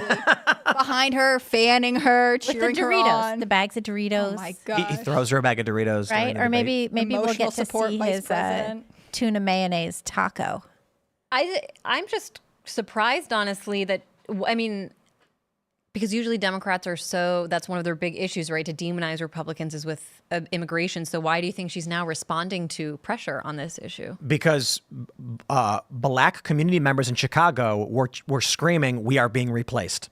Yeah. So when the great replacement theory reaches black neighborhoods in Chicago, the media's got a big problem on their hands. Yeah. And Trump consistently led on the issues that actually matter, right? He led on immigration, he led on crime, he led on the economy, and that's one of the reasons he did well in his debate with Biden, which is that he could always return to the issues and be like, things are bad and I will fix them. This guy's in office and made them worse. And I think, frankly, it's the sort of same argument with Harris, right? She's in office and either she is complicit by doing nothing or she's that ignorant, at which point, why would you put her back in the White House with more responsibility? Something that I just want to say about the current crisis, because this is something that you might not hear a lot, and something that I have learned through my reporting in Latin America is I know people make the point a lot that a lot of our immigration issues right now on the border are blowback from our meddling regime change wars, yada, yada. But there's another element that people might not realize. For example, right now we have Venezuelans primarily coming into the country. I wrote a whole book. I don't want to give the whole spiel about how we destabilize that country, but I think I spell it out pretty clearly in the book. What people might not realize is, so Trump, he did launch this policy to recognize a shadow government and really aggressively sanction their country, to really strangle it to the point that people were wanting to leave and they'd left and gone all around Latin America. It wasn't until Biden came in and agreed to grant Venezuelans temporary protected status that they actually started coming to the United States, because that's pretty much a green light. You can work before you have a green card and all these you get special treatment. It's like wet foot, dry foot that we had for Cubans. But a lot of people get here and actually realize they don't have a great life. They're living in tents. Maybe life was better back home. The Venezuelan government actually has a policy and they've done this all throughout South America, where they've chartered Venezuelan government planes to bring people back to the country, repatriate. It's called Vuelta a la Patria. It's an official program. They've done it with hundreds, if not thousands of people now. And I had a conversation with the Venezuelan foreign minister in New York a few months ago, and he represents the government that actually controls the borders and the ministries of Venezuela that we don't recognize because we recognize the shadow government. And he said they want to do that with the United States. They've reached out. They've even tried to work with the UN to start to try and see if there are any Venezuelans who want to go back. And it's because we don't recognize that government that we can't actually have a remedy to this crisis. And it makes you wonder why. We don't even have an embassy functioning. In Washington, D.C. right now, there is no Venezuelan embassy. It's empty. And yet we have millions of people coming here who need services. So it's just an example of how this is an issue that gets weaponized by both parties, but it seems in some ways there could be a solution, like not destroying countries and then having relations with them. Well, I want to say something that actually was surprising to me, that up until not that long ago, actually, Venezuela had U.S. visa on entry. And I was actually surprised to learn that when I went to Venezuela, that I could just walk in. Americans. Yes. And Americans are allowed to, at the time, now you require a visa, and it's heavily restricted as things have gotten substantially worse. But I went, I think it was 2014. Oh, wow. And I was surprised to learn, you walk up, you say, I'm an American. They say, welcome to Venezuela. It was that easy. Well, granted, I had to flee the country because they accused me of being CIA, but that's a different story. That's a different story. Yeah. But why is it, though, that the Biden-Harris administration admits, like it's sort of an open door policy for like 30,000 Venezuelans among other countries per month? I don't know. Why is it? Well, I mean, it's kind of obvious. Yeah, I mean, it's Venezuela, Cuba, Nicaragua. So I was it's looking. not just Venezuelans. No. It's like a selection of countries that are really going through it. Those are countries that we've like uniquely targeted with regime change over the last few. I can give another example because I'm just curious as to your take, because I've spent a lot of time in Nicaragua as well, where the United States funded very violent riots in 2018 to try to overthrow the government. We have harsh sanctions on the country. We've seized a lot of their assets. And earlier this year, I went to Nicaragua and I passed through El Salvador. And, I saw firsthand the flight where I was told about in the media of people coming from North Africa and Africa, it seemed mainly, filtering through the Salvadoran airport. The Salvadoran government has a policy where they won't let them out, but they'll let them on. So they went next to Nicaragua. I've never been on a full flight from El Salvador to Nicaragua like that before, but it was all mainly African, North African, even some Chinese migrants. And Nicaragua used to have a policy where they would not let any of those people out of the airport because they were coordinating with us to slow the immigration, to slow migration. And people wouldn't even bother going there. But since we've tried to overthrow their government, strangle and strangled their economy, they've actually started letting people out. They even have a special visa for those people, so all they have to do is pay and go on. And it's pretty much, if you ask people in the street, why is this happening? They're like, yeah, the U.S. tried to mess with us. Now it's kind of revenge. And so it's the kind of thing that has a very simple solution. If you're the United States and you want to stop that, go to the Nicaraguan government, say, we're going to release your assets. We're going to end sanctions. We're going to stop trying to meddle in your affairs. Just please go back to this policy of stopping the flow of migration to the U.S. southern border. And yet, for some reason, that won't happen. It is because I'm left with no other conclusion that they want people coming here. They want it. Yeah. Absolutely. Yeah, they definitely want it. I went over the numbers. California has estimated 2.7 to 3 million illegal immigrants living in the state. They're getting extra congressional votes. For Republicans to win a presidential election, they need to overcome the Democrats' bonus 5 to 6 electoral votes. That's insane. And the same thing is true for Republicans in Congress as well. Congress, because Democrats are getting around 5 to 6 additional congressional seats based on the amount of illegal immigrants they've allowed into the country, who don't get to vote, who don't get to say in the matter, Republicans have to have a majority greater. So this is basically Democrats operating on a political handicap. Republicans have to work extra hard to get extra seats to be able to overcome that advantage that they've cheated to give themselves. So they certainly want these people to come in. Yeah, they want it so that they just maintain their power, because it's really just a power struggle. I will easily solved. You could even start sending some of these people back, not with massive deportations, voluntarily. And the other governments might, like I said, the Venezuelan government would happily charter planes to do so because they've done it elsewhere. So why aren't we doing that if it's such an issue for people? It's the U.S., our government obviously doesn't care about our people here. And that's the only conclusion I can draw from it. Have you spent time in Venezuela? Mm-hmm. So I went down there. And my view is, while I certainly think the U.S. has policies, let's just say, not aligned with helping Venezuela function properly, I'll keep it as light as I can. The U.S. is absolutely against Venezuela and has policies that harm and damage the economy there. I certainly think that their own policies have done this to themselves to a great degree as well. Well, I would argue that no Venezuelan government official that I've ever talked to denies that there's corruption. Venezuela is a petro state ever since. I don't mean corruption. I mean the function of their economy doesn't work. Okay, well, let me give an example of someone that I profile in the book. His name is Francisco Rodriguez. He's a Harvard-educated economist who worked in the Venezuelan government and got into fights with Maduro way back in the early 2000s when Maduro was a legislator. He's been in the U.S. since, working on Wall Street. He's heavily opposed to Chavismo and Maduro's government. But because he actually cares about the people of his homeland, doesn't support this aggressive U.S. policy of attempting to strangle their economy and cause suffering in the country. And he actually conducted a thorough academic study with his Harvard chops and his Wall Street chops. And I can pull up the page somewhere in the book because there's a picture. I actually show a chart that he produced. Venezuela's economy is entirely dependent on oil.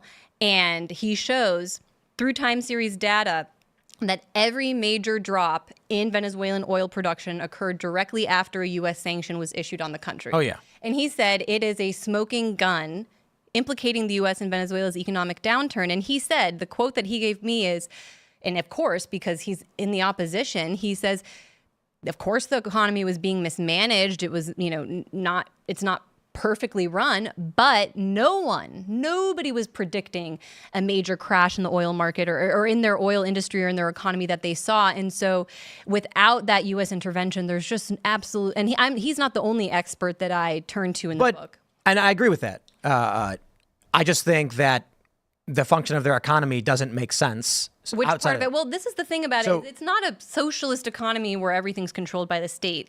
No, but they create fake jobs. 60 for what? For like... So, for instance, the example I often give, and granted, it's been a decade since I've been there, but when I went to buy a cell phone, you can't just walk into a store, meet one person, and buy a cell phone.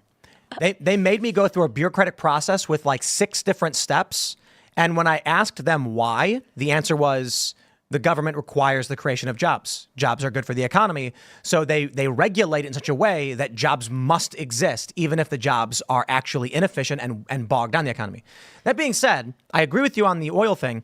The United States wants to be completely in control of who can buy, trade, and sell oil, and it's how the U.S. maintains its control over the liberal economic order. Americans are in for a rude awakening, mostly urban-dwelling liberal Americans, now that Saudi Arabia has jumped the petrodollar deal. Exactly. The coming conflict that we will see from this, if Venezuela starts doing deals in yuan, their economy will. And their economy will their economy is going to jump straight up. And rubles. And there's an Iranian supermarket that is building and expanding on Venezuela because of our sanctions. Like, who would have thought that Iran would have a base of influence in the United States on the U.S. continent? I'm sorry, the American continent. We've been talking too much. It's going to be wild. Because of a policy crafted by John Bolton and Elliot Abrams. It's like our policy just doesn't make sense. My view on this whole thing is the neoliberal neocon establishment says we have to retain military supremacy over the planet and suppress anyone who opposes the petrodollar because the U.S. doesn't produce anything. We produce culture, and then we export it basically because of the force we have and the occupation power that we have. But for the most part, that's the only thing we actually export, which means by any sane metric, the U.S. economy should not be anywhere near as strong as it is because we don't export enough goods. We import way too much. Our economy is good because we have a bunch of cannons and guns and drones pointed at a bunch of other countries saying trade oil in dollars or else. Saudi Arabia dumps this deal. And now China is doing big deals in yuan and rubles, especially with the conflict with Russia. Venezuela is going to see a rebound of their economy for this reason. Absolutely. The U.S. will struggle to maintain their imports. So true. The simple way to explain what this means for all of you is that $1,500 MacBook you love, it's going to cost you $10,000 in a few years. Inflation. And it's not, real quick, it's not inflation. It's that the only reason we can import a computer that's manufactured in China is because we control the petrodollar. So that means when we want to import goods, we get them at a premium rate because if anyone wants to buy oil, they've got to buy US dollars first. Our export is literally the control of the currency required to buy energy.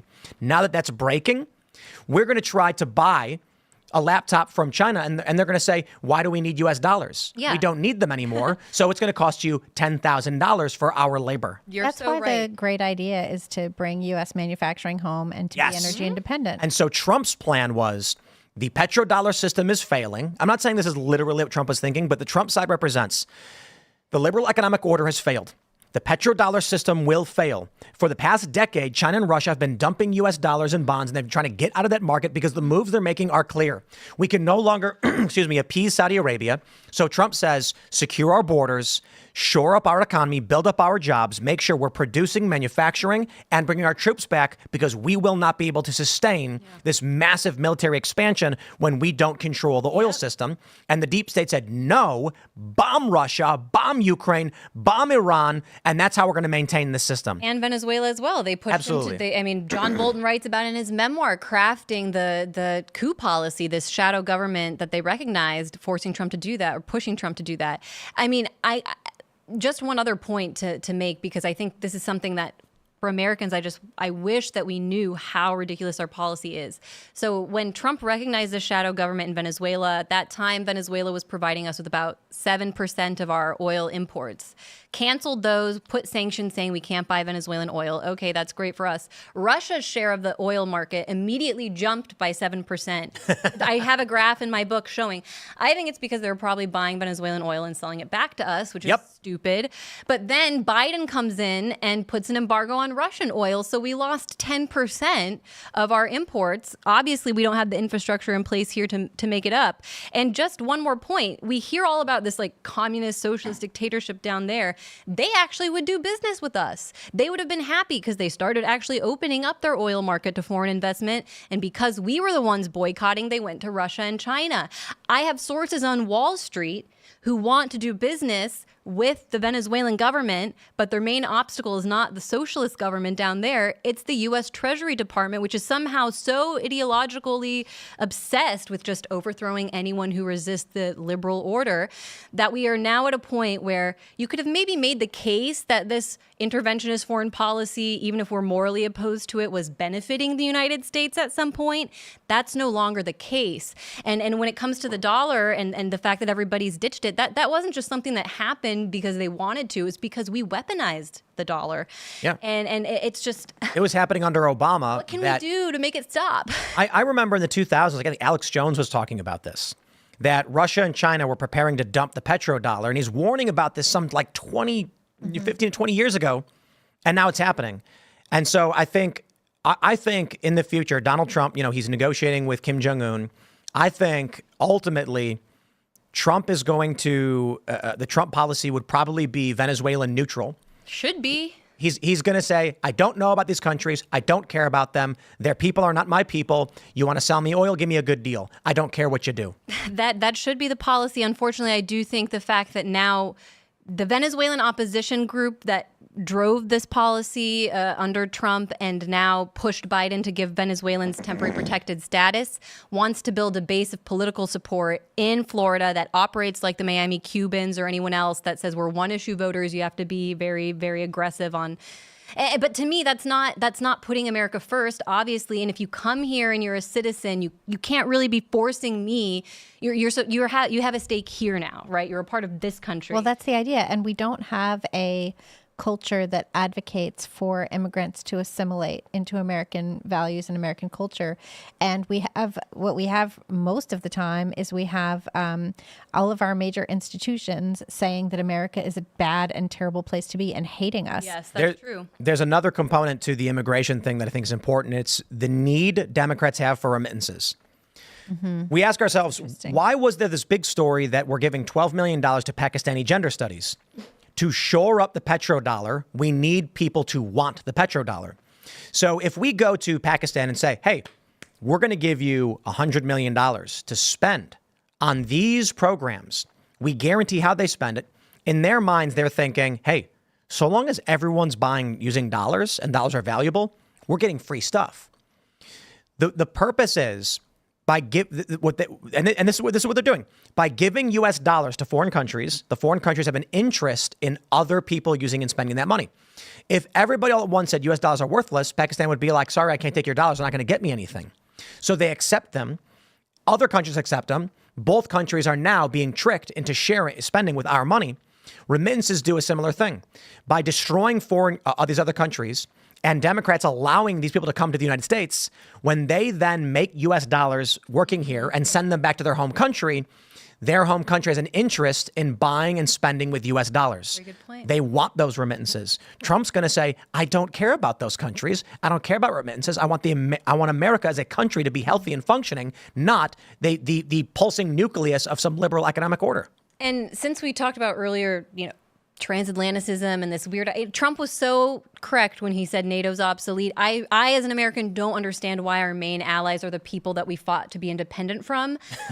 And just one more point on Venezuela. Part of the reason that I developed an interest there is that as I learned about that country, I saw that they're actually very similar to us. Where we had the British, they had the Spanish. They came over, had a slave economy and fought for independence then from the European powers. Actually, their revolutionary independence leaders fought alongside ours in the U.S. Revolutionary War, laid siege to King George's troops because they saw our fight as the same fight. And I actually think in a world where the U.S. was acting in America first, our main allies would be Mexico, Venezuela, the countries that are powerful in our immediate neighborhood. Venezuela has the largest oil reserves in the world, over double what Saudi Arabia has, and the largest untapped gold deposits in the world. And our policy has turned that over. We could have just gotten along. It could have been great. And instead, you have the Russians and the Chinese there. And, I'm not one of those people that's like scared of that. But I just think it's like, wow, our policy is so dumb. It's wealth through might. The liberal economic order is basically, I can give the most charitable, I'll steal, man. I'll give their version of events because they write this on the CFR website. After World War II, there's a genuine fear that another full-scale war of this level would result in the annihilation of mankind. Nuclear weapons had begun to proliferate, and so there had to be a stabilizing force. By creating a variety of international agreements, and that includes financial power and military power. IMF, all that. All of that stuff, yep. By issuing loans and creating debt, you keep people locked in, and this locked into obedience. And this was the plan to stabilize the planet. Mm-hmm. Here's how the debt system works. IMF issues loans to these countries and then says, you're in debt to us now. You have to do as we say. But hold on. Don't worry. You're the wealthy leader of this country. You're going to live in luxury with your infinity pool and your Bugatti as long as you do what we say. And they say, you got it. Then huge portions of the taxes from this country and the labor goes back to the IMF, keeping them forever entrenched in this international system. Mm-hmm. The idea they had was this would create a stabilizing force where you have less incentives for war. The reality is they created a gigantic squid-like monster with tentacles ripping into these foreign countries, entangling the United States and other European states into this whole quagmire mess they could not maintain, that their children don't know how to maintain, and is resulting in severe animosity and actually creating the potential for a World War III scenario with Russia. Russia doesn't want to abide by these crackpot rules, and the U.S., we had a Ukrainian now who's got a warrant for his arrest for blowing up Nord Stream. The U.S. Vladimir Z. Yeah, Vladimir Z. And it was Volodymyr Z. That's right. Yeah. So the U.S., because of Russia's ability to sell energy at a higher rate through Gazprom into Europe, decides we're going to seize Ukraine, we're going to seize Syria, we're going to destabilize these countries because that's what the liberal economic order must do to maintain the system because we're the good guys, they say. And all it's done has destabilized these regions, often intentionally so that we can justify our military expansion in these countries for the purpose of energy exploration and removing any competition. And it's resulting in a conflict with Russia, potentially China, Venezuela, Iran, which may maybe we win. But, the reality is, in a nuclear war, there are no winners, just survivors.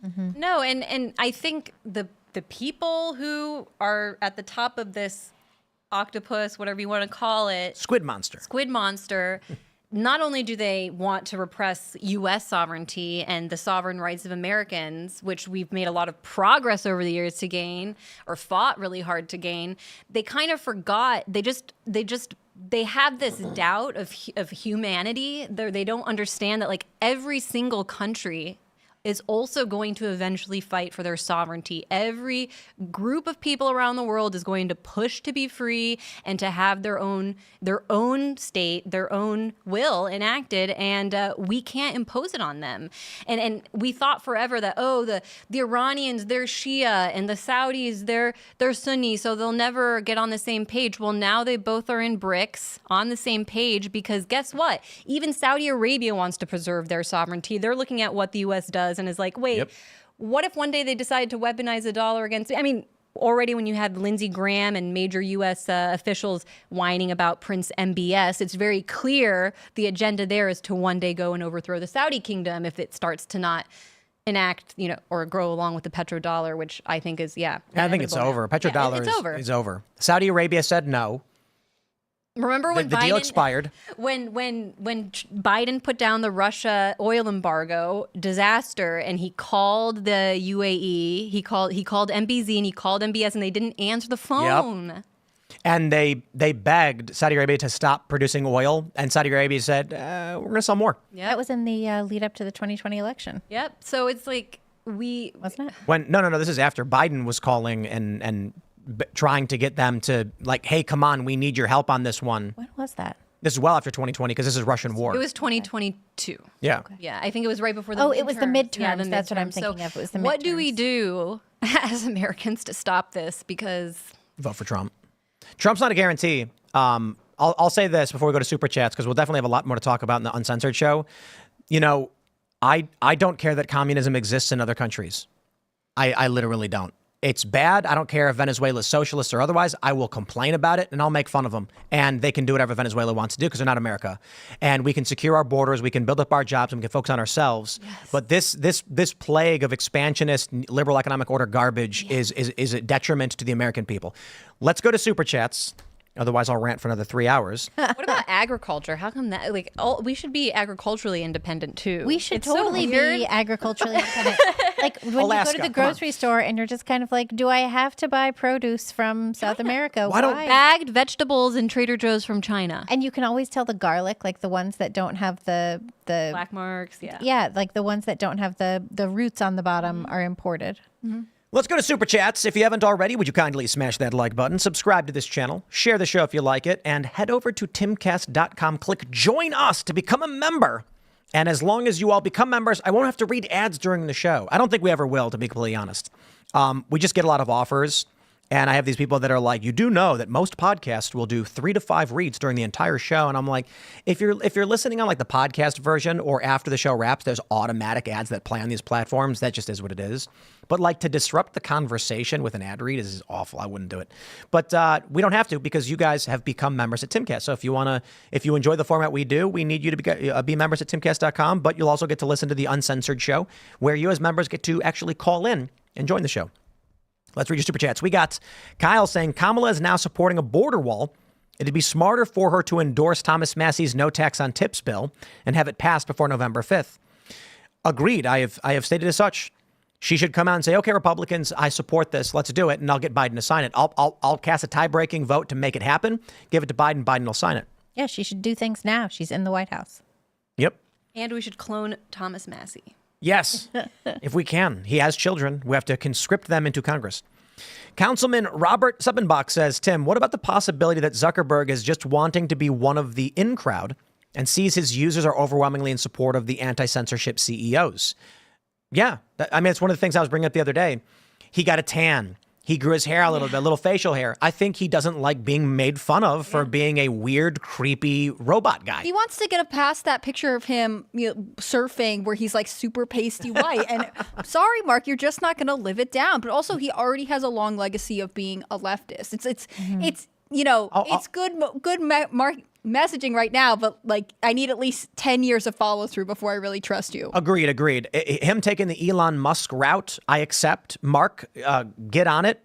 Don't fight Elon Musk. Hang out with him and make a funny video, and then do a podcast with him where you can talk about these issues. And if he goes the Elon route and says we're going to change the rules on Facebook, we're going to stop being so censorious, because they're not. He's claiming it, but they're not. They're one of the worst, substantially worse than YouTube actually. Then I would actually be like, good for you, Mark. I welcome Mark Zuckerberg to see the light and do the right thing, even if it's just superficial. Yeah, I mean, if it's good for business, that's what he's thinking about at the end of the day. And nobody uses Facebook anymore, right? So maybe he needs to make it hip. Old people. Make it a free speech. Older people. Old people. It's become what the email chain, the email forwards used to be. Yeah. Yeah, it is like that. And whenever I go on Facebook just to check, it's like a bunch of people from my high school seeming to have a great Yeah. time. Totally oblivious to like I use all the rest Messenger. of this stuff. Yeah. That's all I use. And WhatsApp, he's got WhatsApp Yeah. too. And Instagram. Yeah, I use Instagram a lot. All right, Wrath of Paul says, having no policies on our website, Kamala Harris is the personification of we have to pass the bill to see what's in it. Yeah, right? It should be a felony to vote on a bill you didn't read. Yeah, wasn't Lauren Boebert was trying to get some time to actually read the bills, and she kept getting struck down. I don't care if it means no bill ever gets passed again. It should be a felony offense if you vote on a bill and you did not read it. Why do they have to be so long? They only hide stuff in it. They're only Yeah. so big because they just shove everything together instead of Yep. having like a proper government that debates individual issues. That's what makes you conservative, Tim. You just want government to slow down and not do so much stuff. Just chill out, government. Well, You I don't have think to do that anything. that's conservative. I think that's a little conservative. I think that perhaps it's a sad state of affairs if the reality is we should have proper governance becomes a conservative position. I think that is a conservative position. Or like we should return to constitutional rule and maybe have a sovereign country. That's just like And I maybe- used I like to. that one. That I one's used to pretty think, good. you know, Yeah. during the That's a very good Occupy days, I used to think like, what's wrong with our country? We need a revolution because you know that's what young people always are programmed to think. And then now I'm just like, wait, all we need is to have a sovereign country and work on this based on this constitution that we already have that is obviously not in place in terms of how our legislature Independence. runs or Yeah, executive. same like, stuff. It's a good point. As a young person, they say our government is corrupt. We need to remove it. And then you actually get older and you realize, hold on. The actual founding of this country put in place the mechanisms by which we can maintain and protect it, but we have bad people that are like there's mold. Yeah. Our country's gotten moldy and we gotta scrape the mold off. Yeah, exactly. It's been hijacked, more as we I- said, yeah. in 1913. Squid monster. And you were saying earlier that all of our institutions and our government, it's all teaching us to hate ourselves and hate our country. And I think that's why. It's because then we forget that, oh, the Patriot Act and all these things took away these rights that were actually Patriot pretty Act good. is so brutal. Instead of sitting around and being like, our country sucked because of slavery, like we should be like, what That's about not these why rights it that we sucks. had that were taken away and that we could actually... That's because of like the Department of Agriculture and the Department of Education. No, but you know what I Department of mean in Health terms and of how it's like, Oh, I it's just feel you, like for sure. our U.S. civic education is basically like World War II Yep. and slavery and civil rights. Like there's no other. There's nothing else. history. I'll tell you what I think happened. I can analogize it for you. Basically, you know, in 1913, the United States was exploring a planet where they had gotten a distress beacon for intelligent life, and they encountered an android that said, "Come with me, I want to show you something." And then they went down and found these big pods, and they said, "Don't worry, trust me, it's safe." And when they looked in the pod, a creature jumped onto America's face and laid its eggs in its belly, the Federal Reserve, which erupted from its stomach, killing the host and creating a xenomorph hybrid. Yeah, Interesting. That's the plot of and then Alien ever Covenant. since then it was lost because once we got involved, if we just hadn't gotten involved in World War I, let the Europeans settle it. That was funny when they criticized Trump for this. At the time, I was relatively ignorant on it, but I talked to Michael Malice, and because it was rather superficial. They said Trump was an idiot for claiming we shouldn't have been involved, and then Michael was like, "Well, but really, why were we involved?" And I was like, "Destabilization of European allies is bad in the long run economically." And he's like, "But you know, long story. We had a conversation about it, and it's an interesting point. Donald Trump being critical of the U.S. entering World War I was heavily slammed by the media." And that's why they created the lie that Trump called soldiers suckers and losers for dying. Yeah, Which is no. not true. It never happened. The Right. suckers and losers are the people that, again, sacrificed a whole generation. And then it's since then just been one generation after another. You had so many die in World War II, and then, you even forget about people who died. If you know anybody who has family that served in Vietnam or Korea. It's all trickled down. Like there's so much, if their parents survived or their father survived, there's so much darkness and trauma that came with all of those wars. And it's just something that was imposed on us that's so, it just makes me so mad.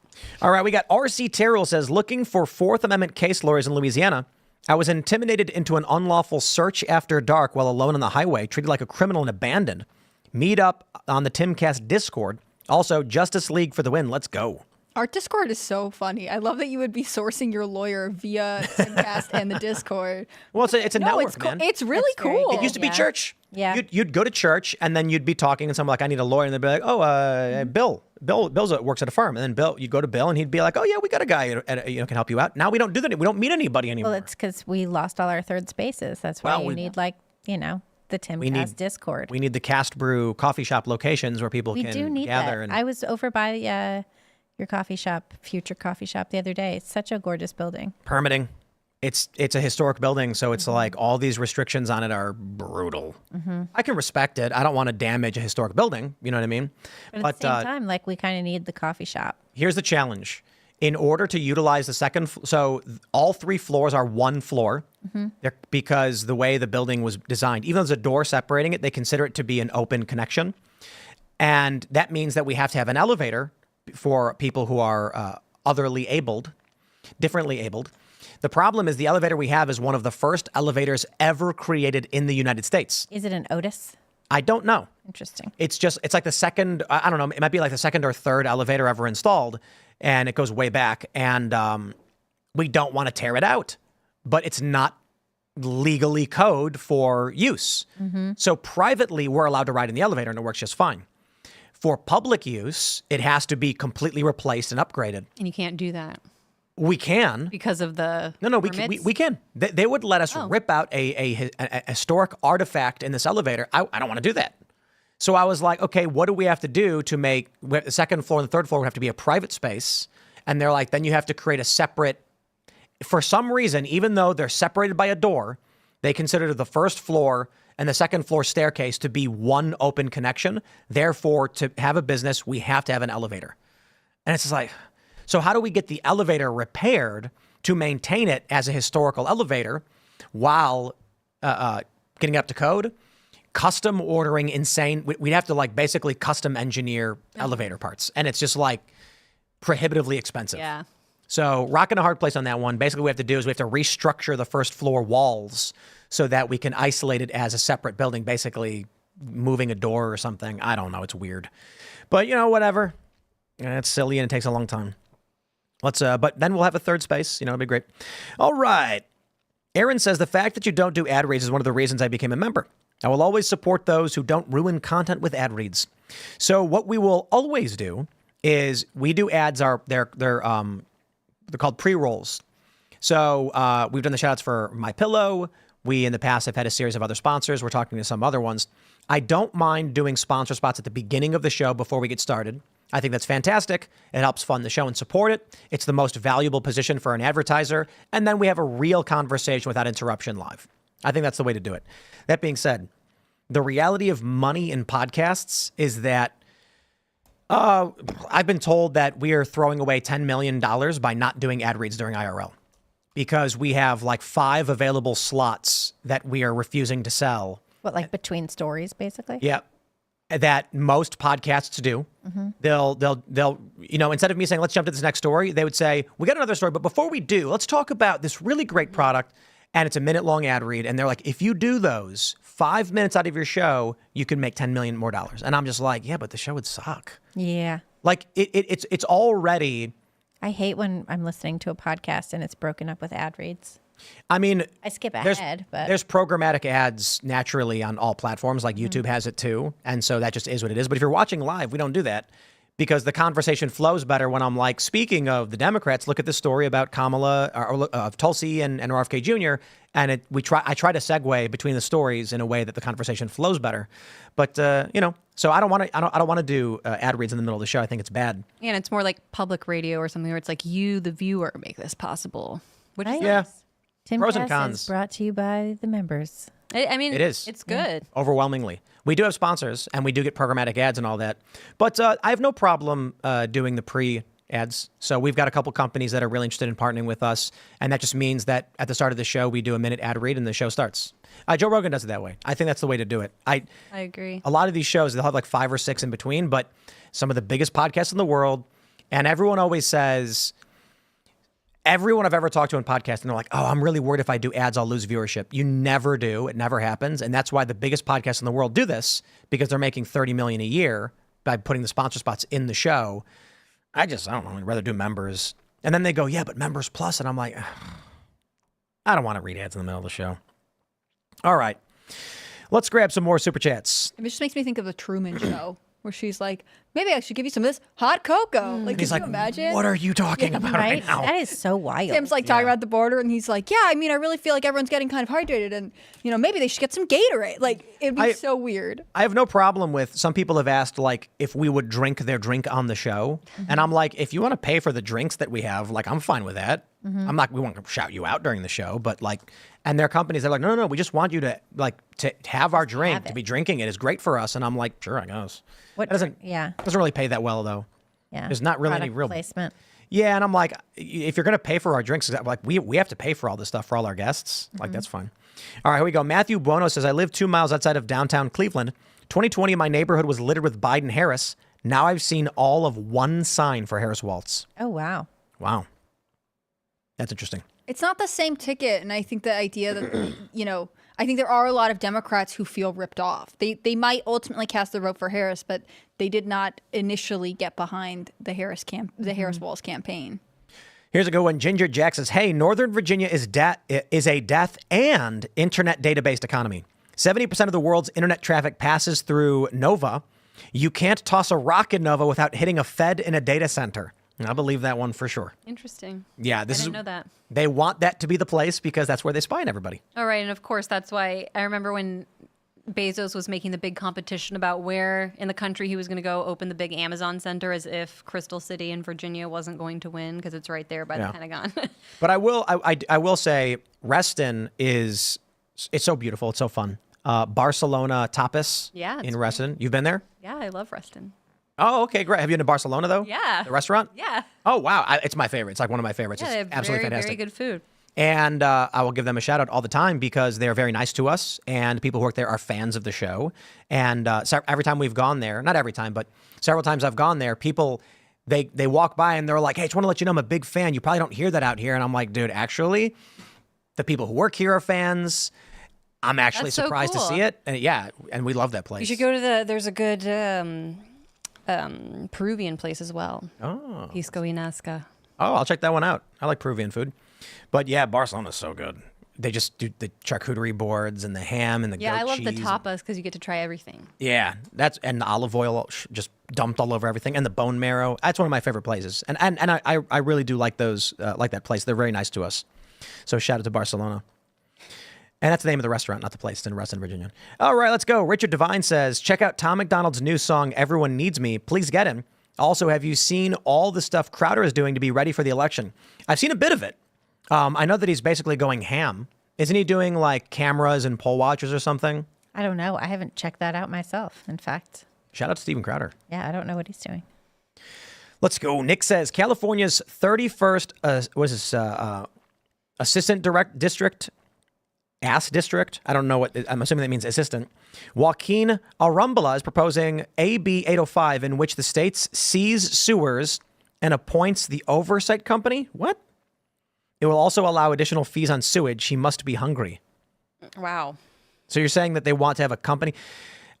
Look, I know that Chicago sold the rights to their parking to a private corporation. Oh, my goodness. And then when you get a ticket, they would just say, oh, we're not responsible for that. That's a private company. So what? Wait, who? Wait, what do you mean? Who says they're not responsible? The city. Oh. The city would be like... And you have no way to contest it? It creates this convoluted system where a private company determines whether or not you're in violation of their parking, but then the city enforces it. That's freaky. So if you're disputing it, it's like a private dispute, but enforced by the state. I don't like that. That's fascism. Shouldn't be allowed. Well, it seems like oligarchy a little bit, doesn't it? I don't know if it's still that way because I haven't been in Chicago in a very, very long time. I left 16 years ago, was it? Man, it's been a long time. 16, no, it was, I think, 16 years ago. 2000. I actually was recently in Chicago, but only just for one night. No, 15 years ago. And I went to the Art Institute 20. after all the planes Can't do any math. stopped working in Milwaukee. That was a great museum. Really exceptional. Chicago's got some of the best food.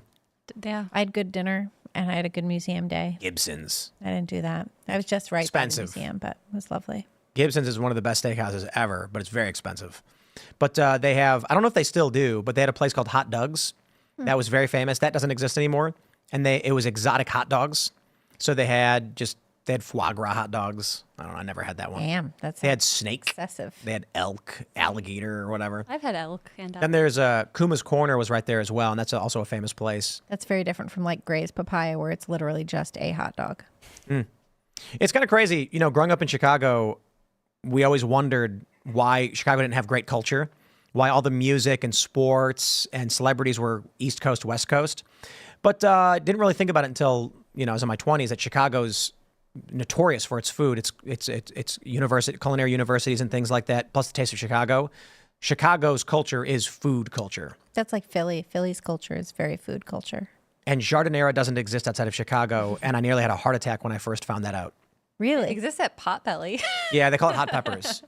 When I went to New York and I went to a bodega and I was like, can I get a roast beef sub with Jardinera? And the guy was like, what? And I was like, roast beef sub with Jardinera. And he was like, kid. And he was like, he's like, what do you want? What do you want? What? And he said, point to it. And I pointed to the hero roll. Mm-hmm. And I said, this, roast beef, Jardinera. And he goes, okay, you want roast beef hero? I don't know what what did you call it? I don't know what that is. And I was like, what? I don't know what What is Who jardinera? doesn't love some Is spicy it peppers, cauliflower? It's like lots of vegetables. Cauliflower, carrots, celery, and jalapenos in oil. So or- good. That sounds good. Yeah. And I'm like, I don't know what to tell you, because if you don't know what it is, what do I tell you? I was like, it's a mix of pickled vegetables, I guess, and oil. Well, Like, well, we don't have that. I'm like, okay. in New York, you'd kind of call that like what? I mean, there's Chinese pickled vegetables, and then Nah. there's like antipasto. They call it hot peppers at Potbellies. Mm-hmm. So because Potbellies popped up everywhere, you can go there and buy the jars, and that's how you get it. Mm-hmm. So I actually had to special order a bunch of jars from Chicago so we could have it here. And actually, we haven't brought it back over, so we need to get it. But it's great. Jardinera pizza is my favorite. All right, let's grab some more instead of talking about food. Let's go. Right now. NYBSFP says RFK's response to Tucker on January 6th should alarm everyone. That did not sound like an ally. What did he say? I didn't hear. Yeah. Let's look it up. No. I don't know. Maybe we'll pull it up on the members only. I don't know. He probably was like, maybe said something about democracy being at stake. I can imagine that. All right, let's grab some more super chats. Michael Villafana says you should have a selective service number to vote. Agreed. I don't know if that's the absolute solution, but my proposal is that if you want to vote in this country, you have to sign up for selective service. I think that solves all the problems. There's a conscription. Yep. So basically the way it works is this. It's quite simple. A lot of people said, no, I don't want to get drafted just so I can vote. No. The only people who can vote are the only people who can be drafted. That means they'll always vote against it. Right. That makes I mean, sense. We're going to go to war and you're going to do it. Do you want to vote? No war. Not interested. Good. But we don't get to vote on war. They just do it. Well, we don't declare war and either. we don't We're just use- sort of there and we spending don't lots use of money. people for war either anyway. Since Iraq and Afghanistan, we use hybrid war. We use sanctions, drones, Mercenaries. mercenaries. PMC, Yeah. Yeah, PMCs. Look at Ukraine. This whole war These is other people. volunteers. That's the most psychotic thing. Watching these videos of these people are despicable scumbags. And they've got big YouTube channels, and they're like, here's us operating in Ukraine, and here's what we are doing. And I'm like, you are an enemy of this country, and you are a scumbag. But you know what? Those poor Ukrainians. I think Ukraine is an enemy of the United States. It wasn't always the case. The U.S. basically was involved in supplanting what the country actually was. But it was a deeply corrupt country to begin with. Now, we are, Zelensky has no interest in the United States. He's completely self-interested. The United States is using Ukraine as a proxy for their war. Volunteers are fighting. Of course, Russia doesn't believe this, but Ukraine is causing all of these problems, working with the deep state, working with the And the British. It's always the British. Absolutely. It's always MI6. So I consider Ukraine an enemy of these United States. They are not us. They are not our allies. We have no business being involved there. They invaded Russia. Russia blames us. And now we're on the hook for a nuclear war because Ukraine's scumbaggery. Now, don't get me wrong. I know the United States was pressuring all of this and implementing all of this with their stupid policies over gas and energy. But Ukraine takes responsibility. It is what it is. Let's grab some more super chats. All right. Jerry. Here, I'll read Jerry next. Jason Hutchinson says, war is an extrajudicial death sentence. War crimes is a trope. War is the crime. Well, it depends. You can defend yourself. That's always allowed. Yeah. If we got invaded, yeah, I'd be standing up and saying, where do you need me, right? If a bunch of boats landed on the shores of, just south of D.C., and then there was an emergency call to action, and some function of government said, everyone, we need your help. We are being attacked. I'd say, what can I do? What can I do best? But that's not what this is. The United States sends our brave men and women who are willing to fight those fights to foreign countries. Mm-hmm. For what? To enforce the petrodollar? It's just pathetic. That's what 9/11 was supposed to be, right? It got a lot of brave young men and women to run full speed to their recruiting office because they wanted to help this country because we were attacked. Sure did. Evil, man. What Those about, and not the people I'm talking about. Mandatory year of civil service. I don't mind the idea, but it just means that corrupt powers control the civil service. Mm-hmm. And if you have a conscription, you'll always get people like George W. Bush or whoever who's elite, and they can draft, dodge. Yeah, I think that there's a lot of functions we should implement that would put an end to a lot of the foreign conflict. Yeah. But I think there's actually a really simple thing we can do that doesn't restrict anybody, and that's that ballots are all blank. Where you have to put it down. You have to write it in. That's how it used to be. Yeah, that's. I don't know when they changed it. It was like it's like you have to be an educated voter. Right, and so during the Civil War, people like to say, "Oh, did you know that Abraham Lincoln wasn't on the ballot? The Democrats kept him off the ballot because they didn't want him on." No, there was no ballot at the time. The way people voted was you'd go in and you'd write down who you want and you put it in a box. Mm-hmm. Voting was the parties would print out papers showing all their candidates, and they would give them to people, say, hey, use this, write your name on it, sign it, and these are the names you want to vote for, or something to that effect. So it was private ballots. Then at some point, we have now public government ballots, which restrict the amount of people who can appear on it. And then we put D and R next to their names. Yeah. No. Everybody gets a universal mail-in vote. Everybody can vote. Don't care, but they're all blank. If you don't know who you're voting for, you ain't voting. And that solves a lot of the problems. It's also I'd love to see who ends up for fun, like written in. Oh, it's going to be some libertarian. The winner will always be an ideological populist. And that's why they won't let that happen. Would we have had President Ron Paul that way? I think we probably would have. The Ron Paul revolution in 2008 was massively viral. And if you didn't know who you were voting for, Ron Paul likely would have won. And his name is easy to spell. His name is easy to spell. That's what I think the Democrats would do. They would just start picking people with really simple names. Yep. It would be like Guy Wynn. Mm-hmm. And they'd be like, easy to remember. How many Joe Smiths would they field? Yep. All right. We're going to go to the members only show. So smash the like button, subscribe to this channel, and share the show if you do like it.